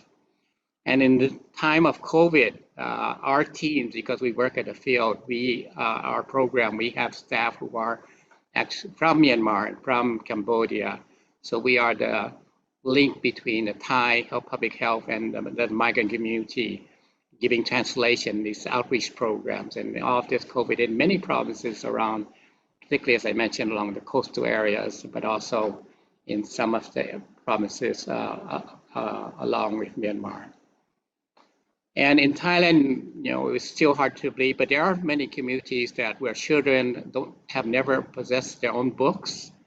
They're far out there, they've never seen books. So this is something that I think that when we talk about North Behind, that we have to recognize that we have to really go out there and find these communities. They are there, they're not hiding anywhere. We just have to address them politically. And with that, girls who are becoming mothers, this is still happening in Thailand. This is one of the ethnic population groups. This is something that is part of the norm and culture, but I think it changes when development reaches the community. The age of girls marrying increases. And of course, in the Deep South, it's not only about development, but it's also combined with the conflict going on in the South. So women, it's particularly difficult to come out, but we have to also do this. And very importantly, is to address marketing skills, not only production skills. And here, with the Thai Drug Users Network, having their voice, having them talk about harm reduction, why it's important to have Thailand to have more favorable policy to helping people who are use of different drugs. It could be of some time in their life, but now they're addicted, they need help. And as I mentioned, empowering women is not just about giving funding and equipment, but it's also a lot of it's learning skills that will empower them to step beyond their traditional roles. This is home financing. And marketing, as I mentioned, is very important. So we are reaching where we have to say, well, how do we scale up? And one thing we're finding in the current time is that digital can really make us do a lot more reach. Like here we say, women that have never seen how Facebook can be used as a market tool. And they're very interested in learning how they can start selling online. Here in the South, village health volunteers that are plotting the homes of elderly people in the communities in case of disasters. So they're now using technology themselves.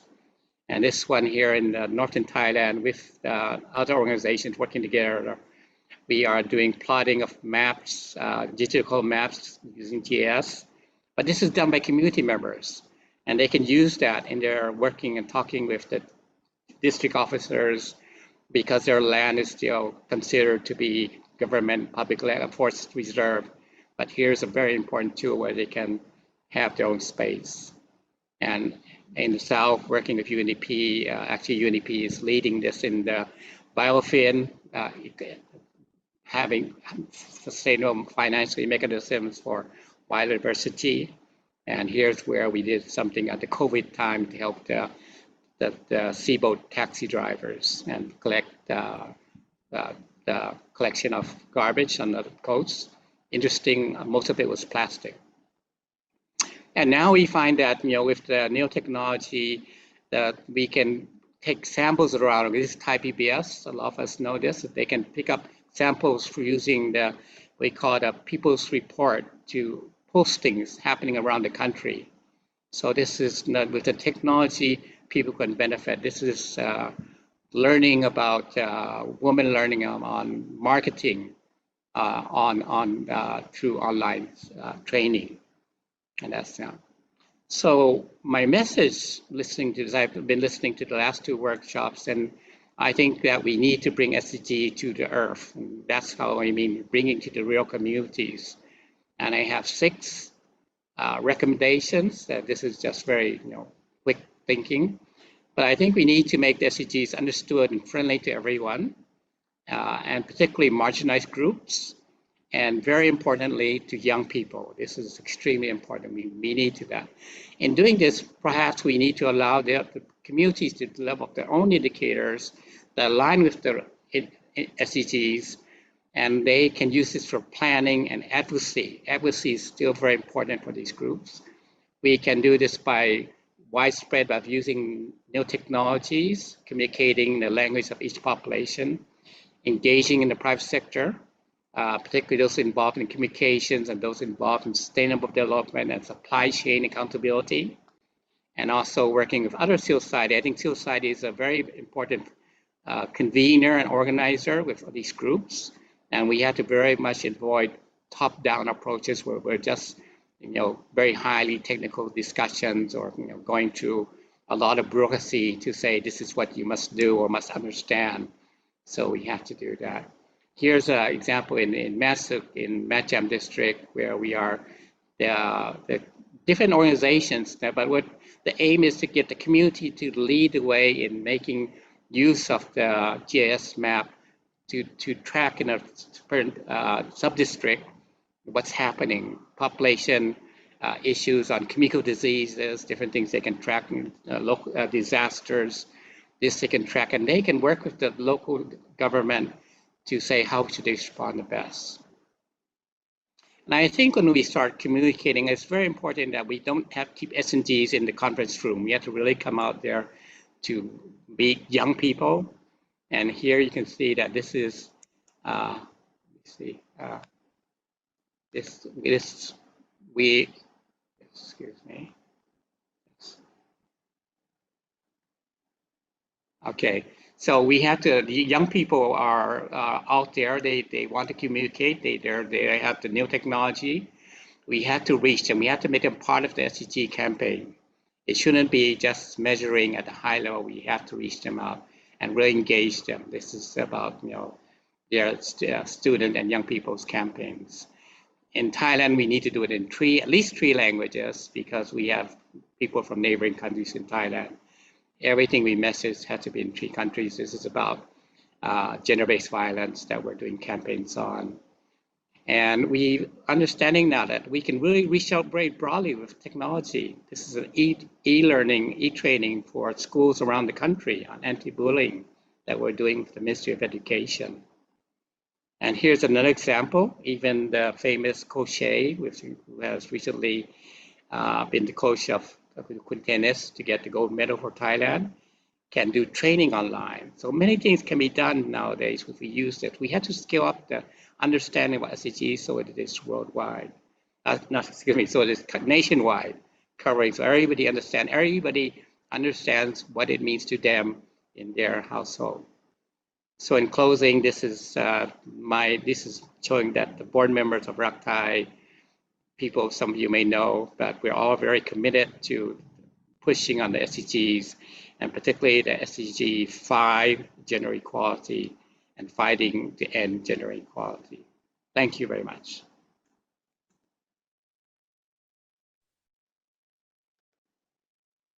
The Foundation's vision on empowerment and rights-based approach, particularly of women and children and communities, and your strategy to SDG implementation that impact poverty alleviation and inequality, and also your message of bring SDG down to earth. Thank you. Thank you very much. And now we move on to our last speaker in the session, last but not least, of course, let us hear from Mr. Thomas Parks, the Asia Foundation's country representative in Thailand, who will give us his insights on the foundation's activities, programs, projects here in Thailand. So Mr. Thomas Parks, may I pass on the floor to you, please. Thank you very much, Mr. Chair, and thank you again for the opportunity to speak with you today. Can you see my slides that I'm presenting right now? Yes, we can see. Okay, great. You might want to enlarge it. How was that? Does that look okay? Okay, let me go ahead and jump in. Well, thank you again for this opportunity. And it's very hard to follow Renaud from UNDP and also Kun Prambon from Ket Raktai. Our organization, I think we are perhaps a little bit less active directly on the SDG implementation. We certainly don't have the same type of normative and sort of global leadership role that the UN has. And in addition, unlike CARE, we're an international organization, an international NGO, but we do, I think, a number of things that are relevant for the localization agenda. And so what I'm going to do today is talk very briefly about what we do, but I think about some lessons more generally about development cooperation in Thailand and how international agencies like ours can be helpful to the Thai government in localizing of the SDGs. Very, very briefly, we are, as I mentioned, a private international non-governmental organization. We've been operating in Thailand since 1954, and this was one of our very first offices when we were established at the time. US-based, specifically in San Francisco. Our mandate basically is to focus both on sustainable development, but as well on international relations. And so a lot of what we do is to look at the merger of those two important issues. And I'll get more to that shortly. Our funding is basically a combination of various governments. Our largest donor in Thailand actually is the Australian government. But in addition, we work closely with corporations and with various private foundations. I'd also like to talk, while I'm going to focus on localization, I also think it's important to think about this from a sub-regional perspective, particularly as we talk about Thailand and its important role in the Mekong subregion. And so our office here in Thailand also leads on various programs at the ASEAN, ACMEX, and Mekong subregion level. And I think of our organizational values, I think the most important one that I want to emphasize today is the first one there, which is deep respect for local context. I think you'll see as I talk about what we do, most of what we do is not trying to bring outside ideas to Thailand to try to solve problems, but really our belief is that the solutions to Thailand's challenges and it's the answer for accelerating progress towards the SDGs for Thailand is really local solutions and local expertise. And I'll speak to that more in a minute. Okay. The areas that we're working are basically, we have quite a bit that focuses on Thailand's middle income trap, which can largely translate to SDG 8 and SDG 4. And a lot of our work is to try to understand why Thailand its growth trajectory is slowing and what can be done to try to improve that. Much of it focused on education. In addition, we're focusing to a large extent on advanced technologies and how to unleash the potential of Thailand to use technology to advance a more sustainable type of growth. Inequality is an important focus of ours, and I'll talk in a minute about, we've have a number of programs in the Northeast, in the region of Isan, and as well in the Deep South in years past. And it's important to understand the sort of local context, which obviously is critical to the localization agenda. Gender is a very important objective of ours. We're just starting a new program on trying to expand women's workforce participation, which we think is also crucial for middle income trap related challenges. The environment is an important regional initiative. Actually, we have a program called the Mekong Safeguards Program, which is working on infrastructure safeguards in trying to improve the future of infrastructure build out in this region. And as well, regional cooperation. A lot of what I spend my time on is trying to work at the regional level, particularly with ASEAN and ACMEX, to try to find ways of advancing SDG progress through those, supporting those entities to achieve SDGs. Okay. Now, I think it's important, our starting point for looking at what we can do in Thailand and how we can continue to be relevant is really to look at Thailand's unique context as an upper middle income country.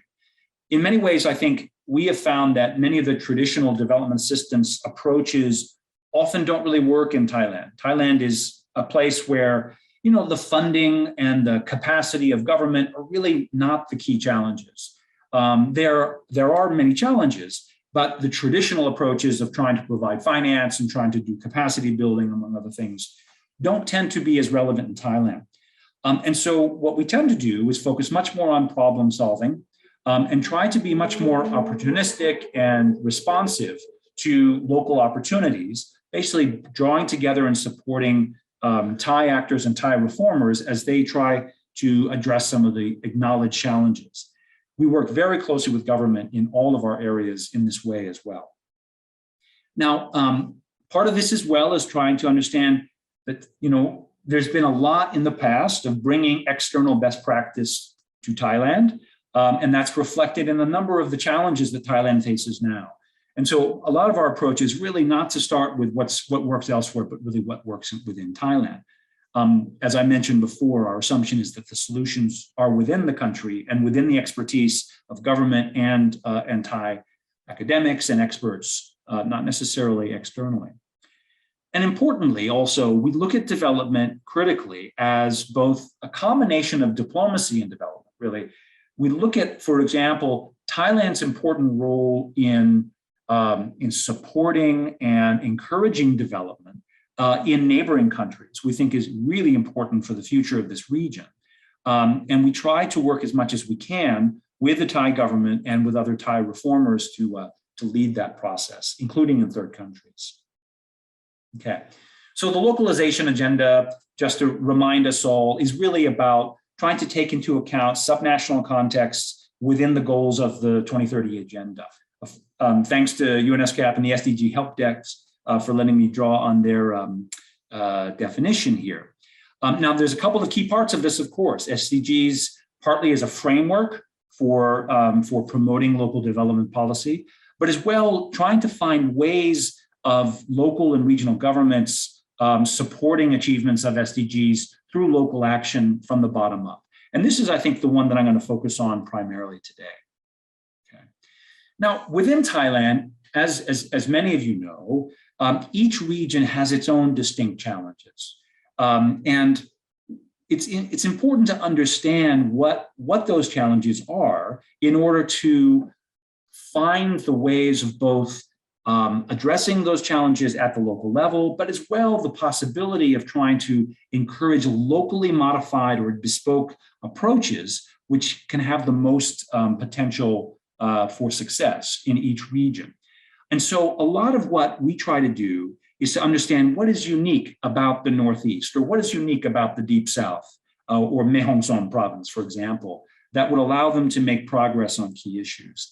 We know that Thailand has a highly centralized governance structure, but we've also found that there are lots of opportunities for local initiative and local leadership to try to push development forward in very, very positive ways. Renaud spoke to this to some extent in his presentation about what the UNDP is doing, but I think there's really a lot of opportunities for this. The central government, of course, plays a critical role of setting SDG targets and leading on the overall financing and policy regulatory environment.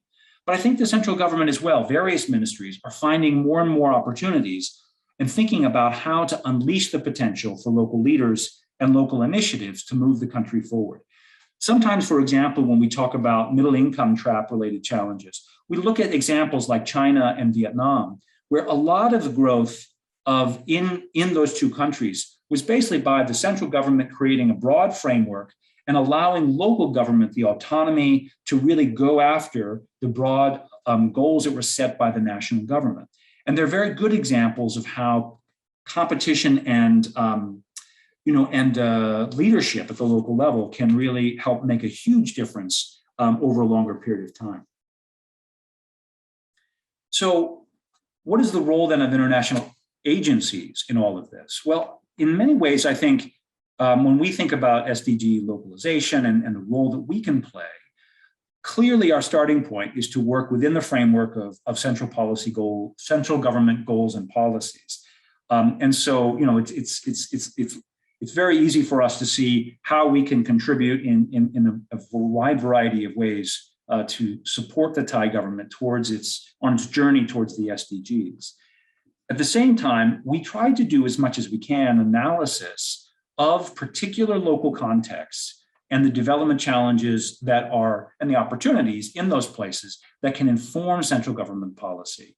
So I'll mention in a minute some research that we've done over the years in the Northeast, where we try to basically debunk a number of the myths and assumptions about labor mobility and about incomes in the Northeast and education, as a way of trying to say, hey, there are new opportunities in the Northeast. The Northeast, Thailand's success in meeting the SDGs, it's going to be essential for the Northeast as well to make progress on the SDGs. And what more can be done within that context to allow local initiatives to flourish? So we often as well take some of that analysis and we try to support government to find promising local models, identify opportunities that they might support, particularly in education more recently. And we support local initiatives, sometimes through technical assistance or facilitating dialogue, or sometimes just raising the profile of these initiatives. And along with this public-private and civil society collaboration or dialogue as much as we can. Okay, so just a couple of really quick examples because I know we're running out of time. On education reform, we're about 3 years into an initiative right now where we try to basically bring together a group of very senior and experienced practitioners and experts on the Thai education system to look at what some of the challenges were to improve the quality of Thai education. One of the areas that they identified was on the role of leadership at the school level and at the local level. And so we've tried to work with the ministry and others to think about what could be done from a policy perspective to really improve the opportunities for local leadership in improving the education system.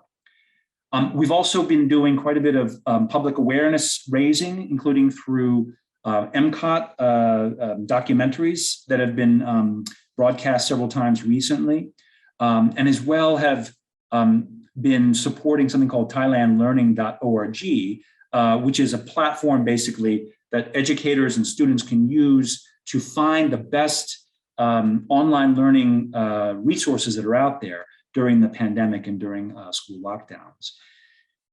Similarly, towards SDG 8, we've been working at the ASEAN level with Google, a partnership between us, Google, and ASEAN, specifically the ASEAN Coordinating Committee on Micro, Small, and Medium Enterprises, to try to support 200,000 small businesses and micro businesses across the region to move online or to find new ways of keeping their businesses afloat during the pandemic. Now, this has been quite interesting because to take Kun Prampun's terminology of bringing the SDGs to earth, this has been basically trying to come up with regional frameworks and make them relevant for people right down on the ground that are going through a crisis with their micro business to see what benefits and how they can stay afloat using online technology and social media. The Isan study I already mentioned started off as really inspired by various stories within the Northeast of success stories. How can Khon Kaen or how can other municipalities in the Northeast really move quickly on a number of areas? And then basically we used perception surveys and extensive local research to unpack the views of people in the Northeast, And there were some quite surprising results that we have shared extensively with government and are now trying to think about ways of moving that forward. For example, we found that there's much, much less appeal these days for young people in the Northeast to move to Bangkok for employment. People are trying to find ways of staying in the Northeast and making a living there because the quality of life is so much better. So how can Tom, excuse me to interrupt. Yep. Running out of time. Yes, thank you, please. I'll be just one more minute. Thank you. Thank you. So so we've been looking at ways of trying to tap into that potential to allow people to find their improve their businesses and to stay in the Northeast for the longer term. Okay, let me just go ahead and skip to the end then. All right, great. So finally, just on a few lessons learned, as I mentioned, I think as much as we can to respect and support Thai capacity and potential solutions rather than importing solutions from abroad. In addition, international agencies like us can be very helpful in facilitating collaboration across sectors, between government, across different parts of government as well, to try to advance some of these areas. It's important as well not to rush into solutions. So for example, with our education reform program, we took 2 years to really unpack the various challenges within the system there before we landed on the importance of instructional leadership as a key area for moving forward there. And then finally, helping government at the central level to see the value in localized initiatives and to help unleash local energy and creativity. Thank you very much, and sorry for going long. Thank you very much, Mr. Thomas Parks, for the interesting presentation and sharing the lessons with respect to local context.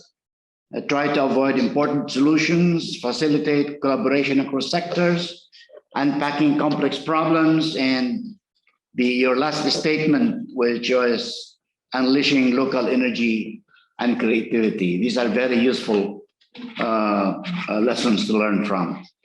Now, I saw we have run out of time. I saw in the chat room some interactions already between the audience and some speakers. So leave it at that. I just would like to leave the session with one commentary. I saw a comment in the chat as to, or a question, how can we connect different projects so we can work together for the best possible outcomes? It's a very valid comment. And this brings me to the concept of SDGs not being in silos. Although when you see SDGs, they are presented in boxes, but actually it's a network of goals. There are interlinkages. So if we learn the interlinkages among the various goals and targets, then we will be able to perhaps synergize the different projects and work together within the organization and across organizations, across different agencies and so on. So I'm very sorry that we don't have much time. In fact, we're over time. And so I would like to thank all the three speakers. I saw a lot of commendations for fascinating presentations, and we all learned from you, and we look forward to see you again in the future. So with that, we close session 4. So over to Dr. Montip, please.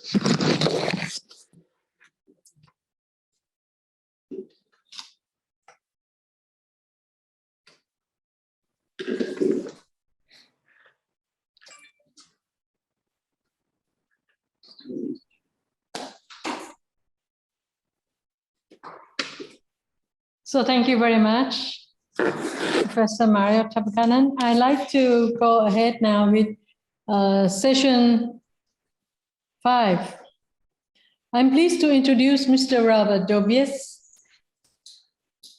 former head Climate Change Coordination Asian Development Bank, as moderator for session 5, SDG aligned financing.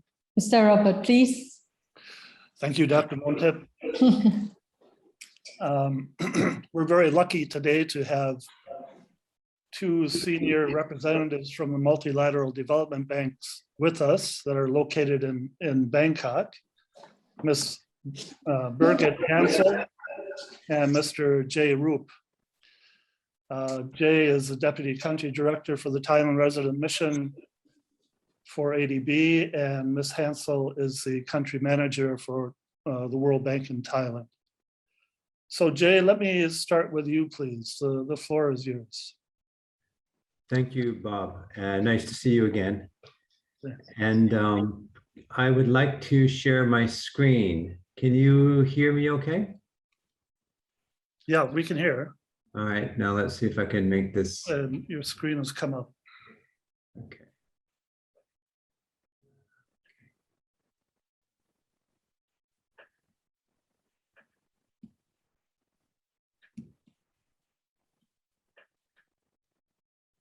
I think I'm going to have to show it like this, if that's all right. Can you see that all right? Good afternoon, ladies and gentlemen. My name is Jay. I'm from the Asian Development Bank.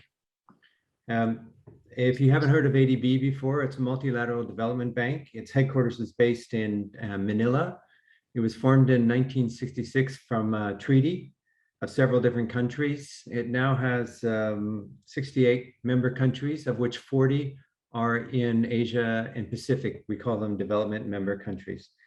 So our overarching objective is poverty reduction and sustainable development. That's what we've been doing for the last 50 odd years. In fact, our first project was actually here in Thailand. So we've been in Thailand a long time. Our general work is aimed to support what we call Strategy 2030, which is our 10-year strategy. And our 10-year strategy also supports the Sustainable Development Goals. So we have 7 operational priorities, and those operational priorities are used to support the SDGs. So I'm just showing you the operational priorities now. That's what the OPs are. So you can see there, the first one is addressing remaining poverty and reducing inequality. The second one's accelerating progress in gender. The third one's tackling climate change and disaster resilience and environmental sustainability. The fourth is making cities more livable. The fifth is promoting rural development and food security. The sixth is strengthening governance and institutional capacity. And the seventh is fostering regional cooperation. So those are our 7 OPs, as we call them. And you can see that and then we also have a number of cross-cutting areas. So if you see that basically it's just a matter of mapping our 7 priorities on to the full number of the SDGs. When we actually do this work in partnership, so I'm going to describe 2 partnerships, how we work. The first is partnership with UNESCAP and within UNESCAP. And we have a long-standing regional cooperation with UNESCAP and UNDP to support regional progress on the SDGs. And this is an important example of our partnerships for knowledge and policy dialogue, which is highly valued by ADB. So through this partnership, we jointly invest in making data on SDG progress in our regional, as well as supporting SDG dialogue and progress with a lot of different kinds of stakeholders.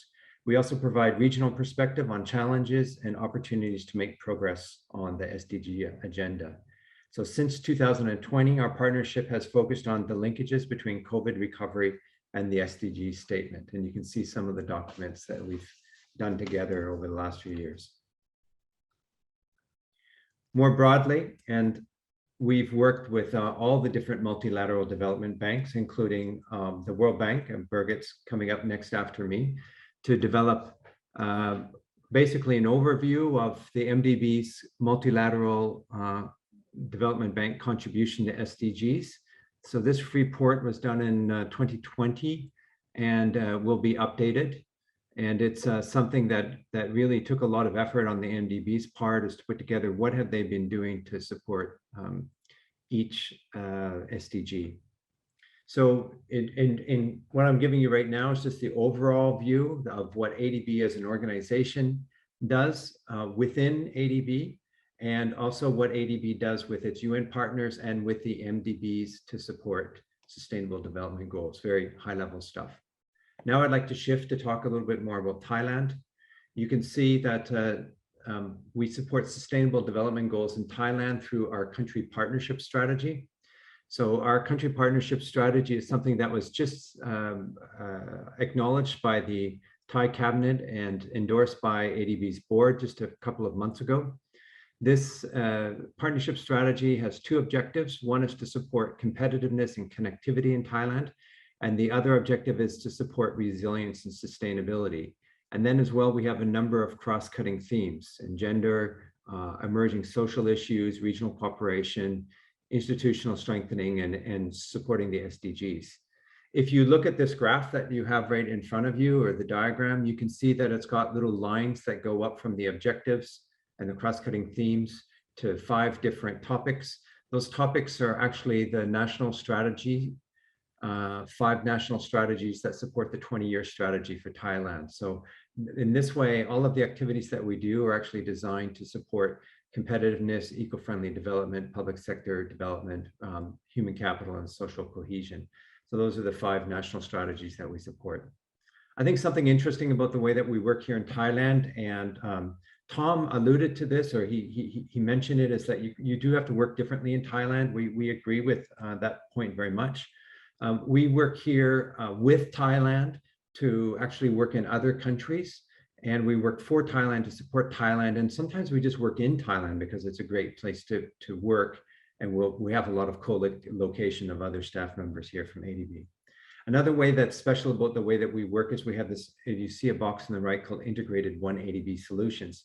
That means that when we come to the table, we come to the table with our private sector team, because we do private sector financing and development, as well as sovereign financing and development. And we do them both at the same time. And so as something similar to what Tom said, he says, we come in here trying to solve problems. I'd say that ADB is similar in that regard. We come in, we work with issues and try to solve problems, and how we solve that problem really depends upon what the needs of the country are.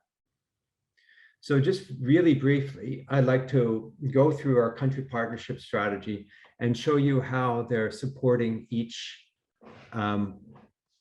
different SDG.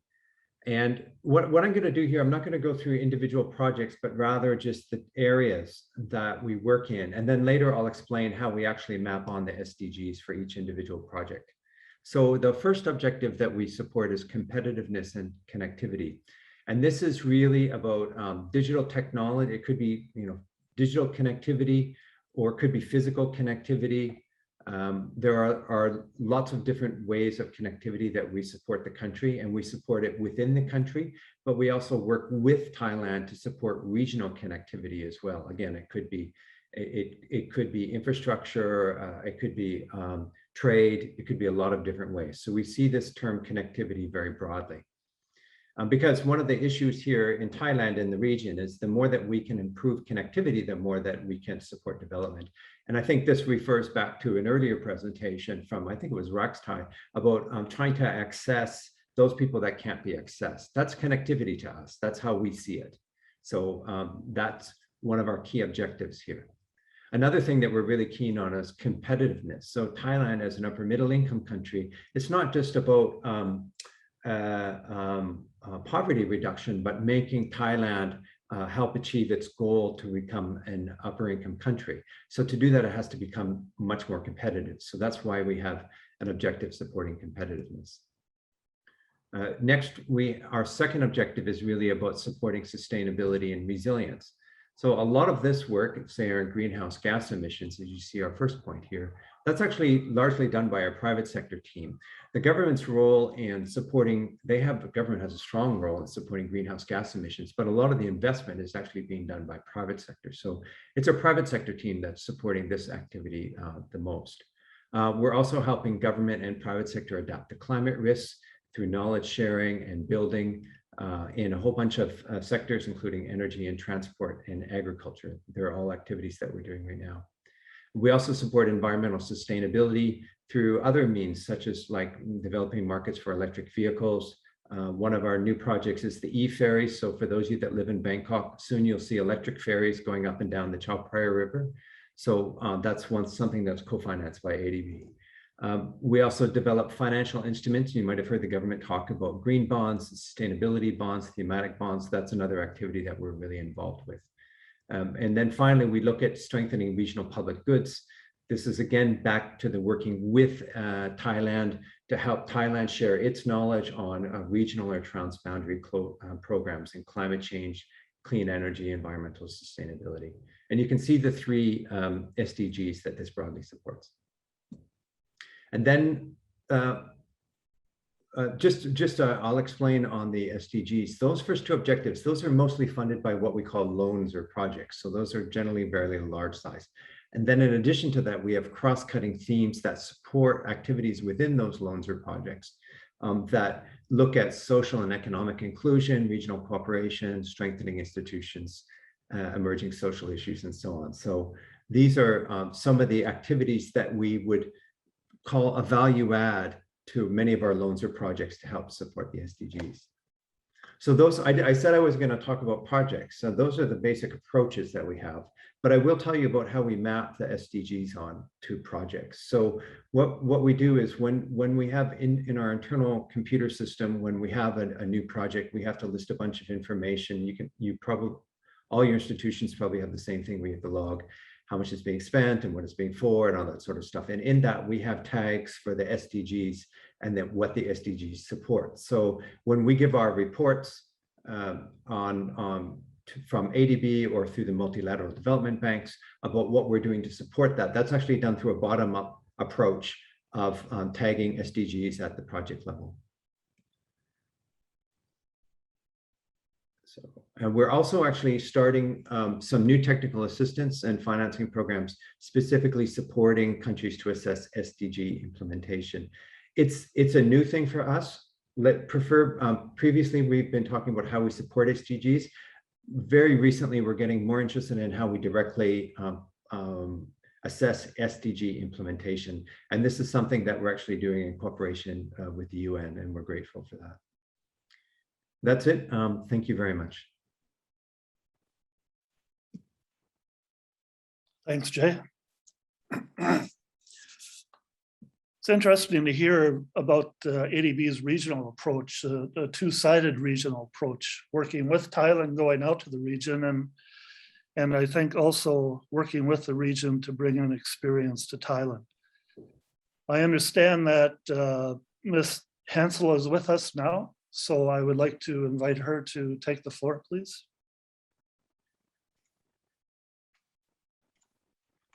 Thank you so much, Sawadika, and good afternoon to everybody.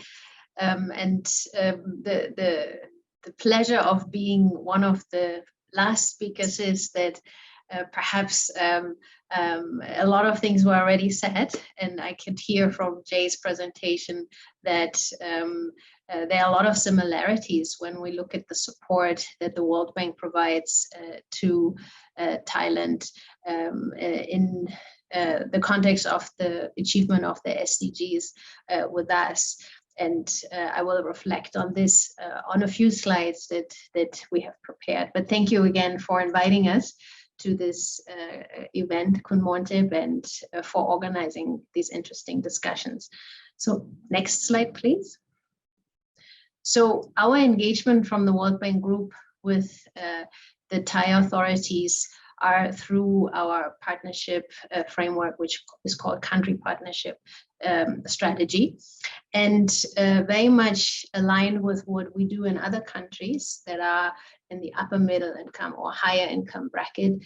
It is primarily a knowledge-based partnership, because financing in itself is perhaps not the main constraints in these countries. And we operate in many, of course, lower income and lower middle income bracket. But here the provision is really on targeted support to mainly focus on two SDGs. And I would say SDGs, of course, as you discussed have different importance, many, but the key ones that are close to our vision is SDG 1, of course, no poverty. So this is our vision as well at the World Bank to end extreme poverty globally, and the SDG 10 on reduced inequality, which is slightly different formulated for us in terms of increasing shared prosperity, where we think the bottom 40% of the population should have higher income growth than the rest, because otherwise there will be no catch up at any point, and more equality across society. So this is really the heart of our partnership with Thailand, to provide knowledge that helps on the achievement of these high-level SDGs, and then supporting throughout the program many other SDGs. There is an option, by the way, to also have financing based on government demand. Next, please. Thank you. So what the objective for us is really to support Thailand in its ambition. And these are, of course, aligned in our country partnership framework, or CPF, with a 20-year national strategy. The NESDB plans, the 12th and the coming 13th, and what we can bring to the table as comparative advantage, which is really focused around these SDG 1 and SDG 10.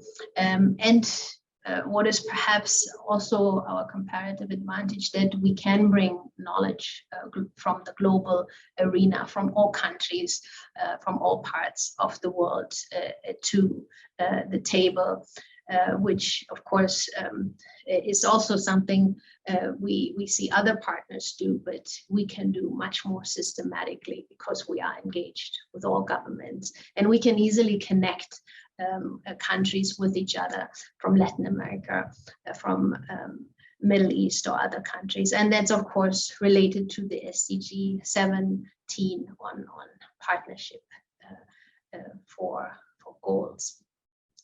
Next, please. So if we unpack it a bit further under this objective, we really have a focus on two areas. One is around promoting resilient and sustainable growth. That's what we at the World Bank stand for. That is really our core interest. And we then break it up into 4 further sub-objectives under that, to work on competitiveness and the business environment, and on financial and fiscal institutions policy implementation, infrastructure improvements, and climate change and water resource management. Next, please. And the second key pillar for us is strengthening inclusion, also very much in line with the objectives that we have in terms of the higher level 2 SDGs 1 and 10, of no poverty and reduced inequality. And within Thailand, really the focus is on social protection, strengthening and inclusion of vulnerable groups, and promoting quality education. So you see perhaps in both of these pillars, we don't do everything, and that's true in most of our countries. So when we put our country partnership framework together, we usually have what is called a strategic country diagnostic for all countries, and that is an internal comprehensive analysis of development challenges for a country in terms of inclusive and sustainable growth. That's a document and analysis we do completely independent from our engagement with our country counterparts. So this is an analysis that is owned by the bank, that is not reviewed by counterparts, but this is our honest assessment of the challenges, and it's completely evidence-based. So it's a tough challenge for our teams to come up and put these diagnostics together.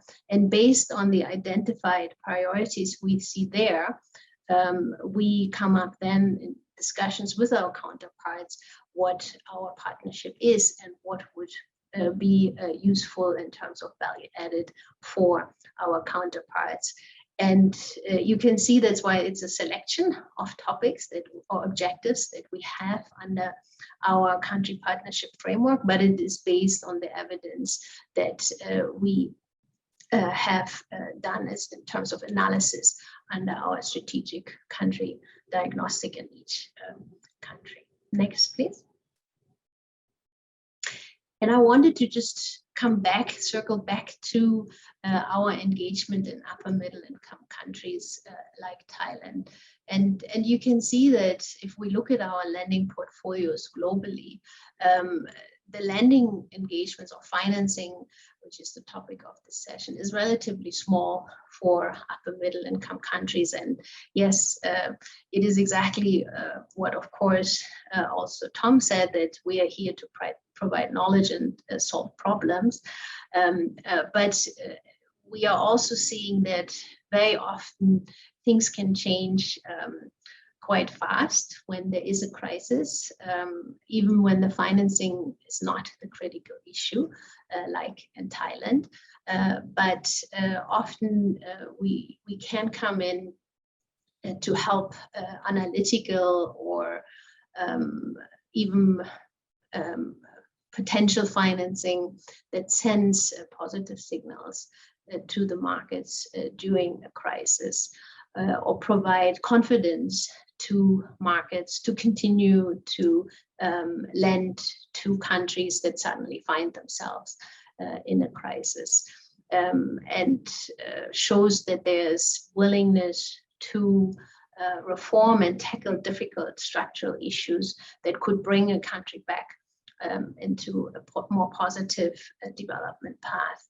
So these are quite important areas why we continue to engage in UMIC countries, and why many upper middle income and high income countries still engage with us, but also still actually have a lending relationship with us. So we have many high income countries that are coming to us for lending in periods of crisis, but also to test and try investment in certain sectors through our projects, which create the space where they can try things that perhaps normally are not done, like using the latest technology in infrastructure, or latest institutional setup for a school system, where they can try things in a small safeguarded space,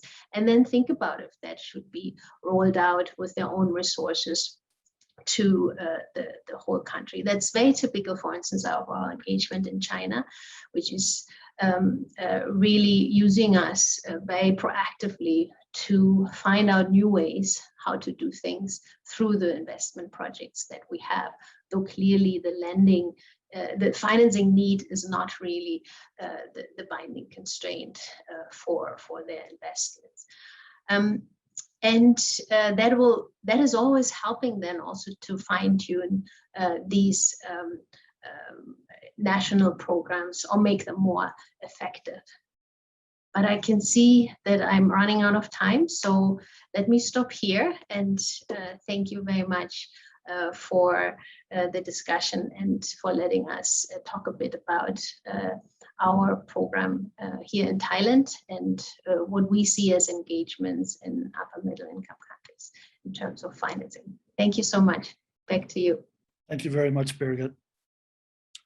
So it's pretty clear from what you said and also from what Jay said that the banks have moved from being primarily a project lender, a lender to project, a financer of projects, to multifaceted institutions. And actually, you weren't bad on time at all. We have a couple of minutes, 5 minutes left. If I could ask a quick question of either of you. It's actually a burning question in my mind, because we were hearing today about all of the activities that are happening in Thailand. A lot of these are pilot activities. And I'm sure some of these will go on to be quite successful, but if history is any guide, many of them, if not most, will gradually wither for lack of support. So you have a nice, successful pilot project, and all the lessons and the capacities to maybe move this forward are lost due to various factors. I'm just wondering whether an institution like the World Bank or like ADB has a role in identifying some of these successful pilot projects and giving them a boost so we can scale up some of these successful pilots. Either of you. Or neither of you, whichever you prefer. Birgit, would you please feel free to go ahead. I got to speak first, so would you like to start? No problem. Apologies. I thought I got the signal to stop speaking because the slide switched to the last one. So apologize. I could have talked longer, but it's good that we have some time for discussion. But this is exactly actually the point, right, that you're bringing up, because yes, the financing is not the binding constraints, right, for upper middle income and high income countries, but still how to do things differently and how to create these spaces, how to do things differently that are a bit ring fenced, right, to everything that has to go on every day, and delivering of services and so on. Government is exactly, I think, the role we are playing, as I mentioned. So yes, it is the projects we do have, and the projects that we are developing with the government at this point are all pilot projects. Very exactly like you say, to start something different, right? Because governments do know the programs that some programs that they have are perhaps not optimal and effective as they would like to, but because you have to deliver as a government every day, you cannot just stop and say, well, let me think for a couple of years and come back to you as citizen and then give you a better program.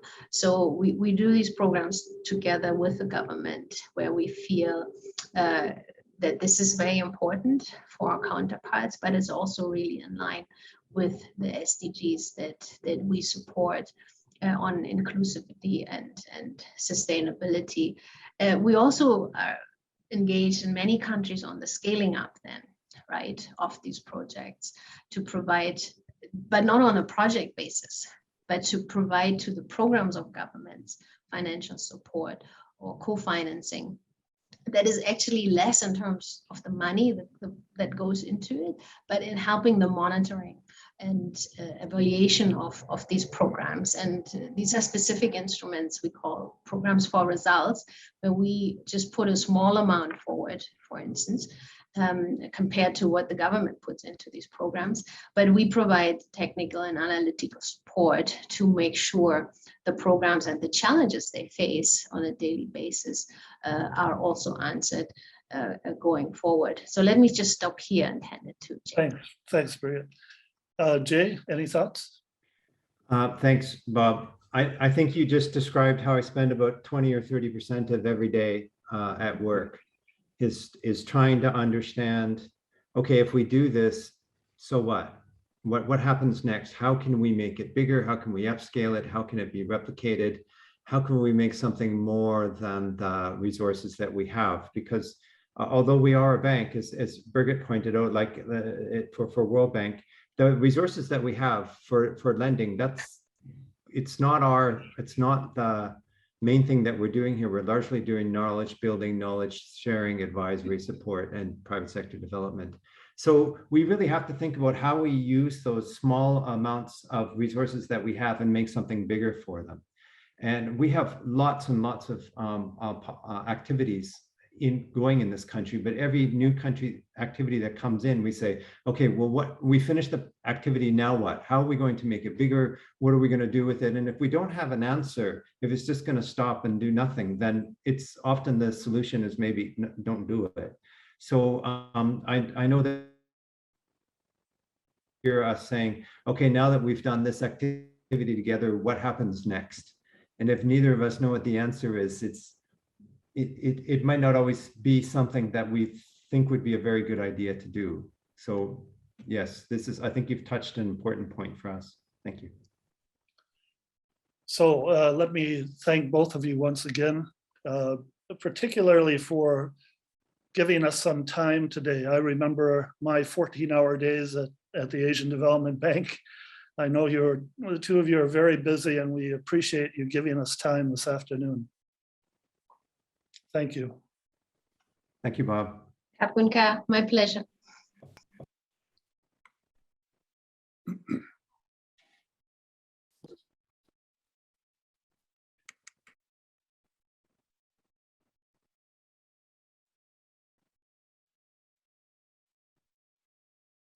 So perhaps I'll just move in to the final session. Session 6 on the summary, conclusion, and take-home messages. We have two speakers to help us conclude. The first will be Ms. Ricky Monk-Hansen, who is the acting director of the Statistics Division at UNSCAP. Ms. Hansen, could I ask you to provide us with your thoughts, please? Yes, thank you. Thank you very much, Robert, and greetings from SCAP and my working from home station here in Bangkok. So SCAP has been really delighted to partner with NRCT, UN Thailand, NESDC, Mahidol University, AIT, the Digital Belt and Road Center of Excellence, to deliver this series of conferences. And the key word for these conferences is really delivering together. And that has also been a message which has come out very clearly in the third conference of today. We've heard the calls to collaborate more closely and across more types of institutions and organizations in all the sessions, actually, both the one on big data, the one on green planet, the one on localizing SDGs, and what we just heard now in terms of financing. And that, of course, sends a very strong message from this conference that we do need a whole of society approach to achieving the Sustainable Development Goals in Thailand.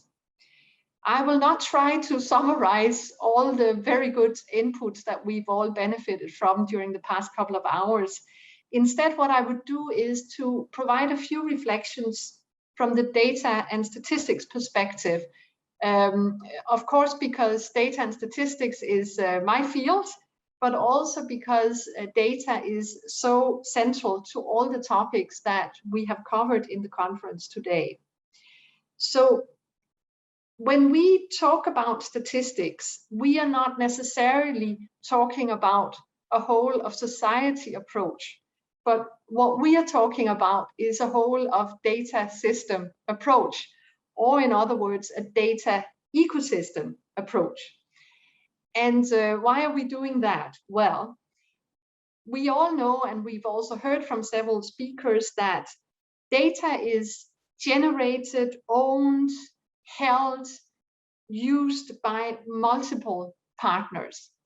And the second reason for talking about a data ecosystem is that only used data is useful data. And to put meaning into data requires collaboration across all these different actors in the data ecosystem. And much of the work we are doing as statisticians is really focused on this, to create meaning out of data so that they can be used. Often when we talk about the sustainable goals, development goals, you know, the focus is very much on using data to monitor the goals. But actually, we should be talking about many more use cases when we talk about data. First and foremost, data for planning purposes, which is just as central to implementing the Sustainable Development Goals. Data for monitoring, data for evaluation. And what we should also be looking at is that looking at data for the SDGs is not just something that we look at for broad national planning for acting and decisions made by government agencies, but certainly just as much when we look at the various parts of societies that have a role, civil society organizations, businesses, academia, and all of us as individuals making our decisions on the basis of the information that's involved. So the power of data is really found in the use of data.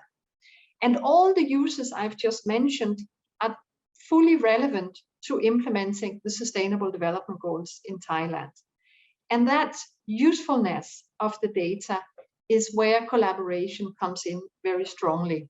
In addition to all the different holders and generators and producers of data and statistics, well, the users, of course, needs to be put into this equation.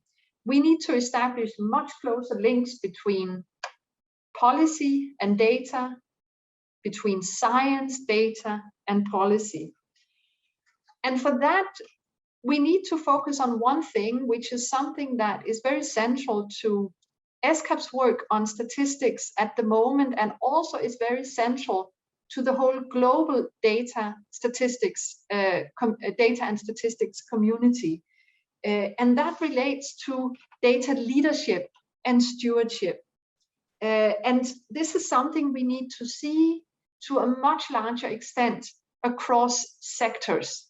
We need stewardship when we talk about legal and regulatory frameworks that governs the use of data. We need guidance on data privacy, on involvement of citizens and their needs for support. When we talk about access to data, sustainability of data and data partnerships, we need collaboration and stewardship when we talk about the necessary technological infrastructure to ensure the interoperability that has to underpin any data collaborative. And of course, the capacity and skills, which has been mentioned by several speakers today, is also paramount. And one institution which almost every government in the world has, including Thailand, is a national statistical office. And this institution is arguably the institution which is best placed to play this role of data stewardship.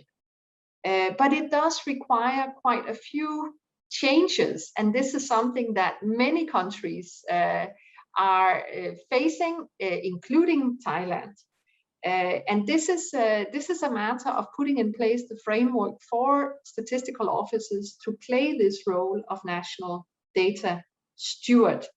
We see emerging policies by several countries in the world, data governance policies, and this is one of the things SCAP is focusing on, to make sure that these examples are documented and shared as they do become available and lessons are being learned.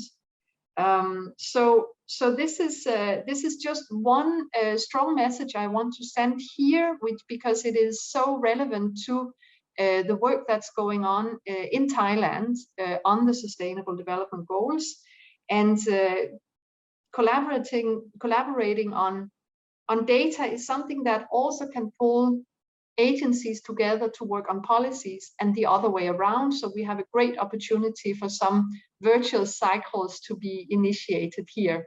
So with that, I'll end my remarks here and thank all contributors during the day. Back to you, Robert. Thank you very much, Rike. And now to lead us to the conclusion of the webinar, I would like to, and to give us her reflections and words of wisdom, I would like to invite Dr. Montip back. Dr. Montip. Thank you very much, Mr. Robert Dovies. So I would like to inform you about the outcome and lesson learned from this conference, provide the insight and guidance toward the SDG implementation in Thailand and in sharing them nationally, regionally, and globally. Here is the summary of the conference. I like to show the PowerPoint. So international agencies contribute substantially to various aspects of SDGs implementation in terms of SDGs advocacy, integrating SDGs into action, plan, policy, support, localization, creating multi-stakeholder partnerships, financing, and monitoring. Next. So monitoring progress is key to effective SDG governance. UN SCAP and DIBA have shared their programs on translating global SDG indicators for national relevance and usefulness in localizing the indicators. They highlighted innovative big data approaches to SDGs monitoring, sourcing, use, and challenges despite incremental improvements. Next. So restoring a green planet is fundamental to successful SDG implementation. SEI, IUCN, and IJS share their innovative programs that are transdisciplinary, cutting across science, policy, and practice, focusing on their respective thematic priorities such as climate, resource use, resilient ecosystem, health and well-being, applying participatory approaches and nature-based solutions. The ASEAN SDGs Fourth Runner Cities program, for example, is an illustration of a bottom-up approach of what is realistically possible through voluntary efforts. Next. So localization of the SDGs is flaunt and carry implementation agenda, UNDP, Thai Foundation, and Asia Foundation Initiative in Thailand suggest that localization process is a cross-cutting approach that facilitates the country transformation, improve human capital, participate in and benefit from development based on local context, employing a bottom-up approach, enable collaboration across sectors, utilize local energy and creativity, and promote empowerment of local stakeholders and communities for impacting poverty alleviation and equality. But SDG implementation entails mobilization of resource, sustainable financing is essential. ADB and the World Bank support mobilizing finance for the SDGs, the objectives of competitiveness and connectivity, resilience, and sustainability are cross-cutting SDG goals and targets and provide value-added knowledge and finance solutions. SDG financing policy and program are allied to national strategies, knowledge-based partnerships in supporting of the country's transformation towards an innovative, inclusive, and sustainable economy. Next. So finally, on behalf of the Digital Belt and Road International Center of Excellence, DIBA, ICOE Bangkok, National Research Council of Thailand, I express profound gratitude to the conference co-organizers of NRCT, namely the United Nations Resident Coordinator Office, UN Thailand, UN SCAP, and collaborators, namely DIBA and ESDC, Mahidol University, and the Asian Institute of Technology, which provide excellent technical support. We also greatly acknowledge all speakers, moderators, and supporters from international agencies, namely UNSCAP, SEI, Asia, AUCN, IJS, UN Environment, UNDP, Thai Foundation, OK International, the Asia Foundation, Asian Development Bank, World Bank, Digital Belt and Road Program, and the United Nations University Institute for the Advanced Study of sustainability. I thank you all very much. To all participants, we are profoundly grateful to you to join us, and we do hope that you will join us again in our future offering. We will see you then, and thank you so much. The conference is now adjourned, and I wish you and stay safe. Thank you very much. Sawadee ka.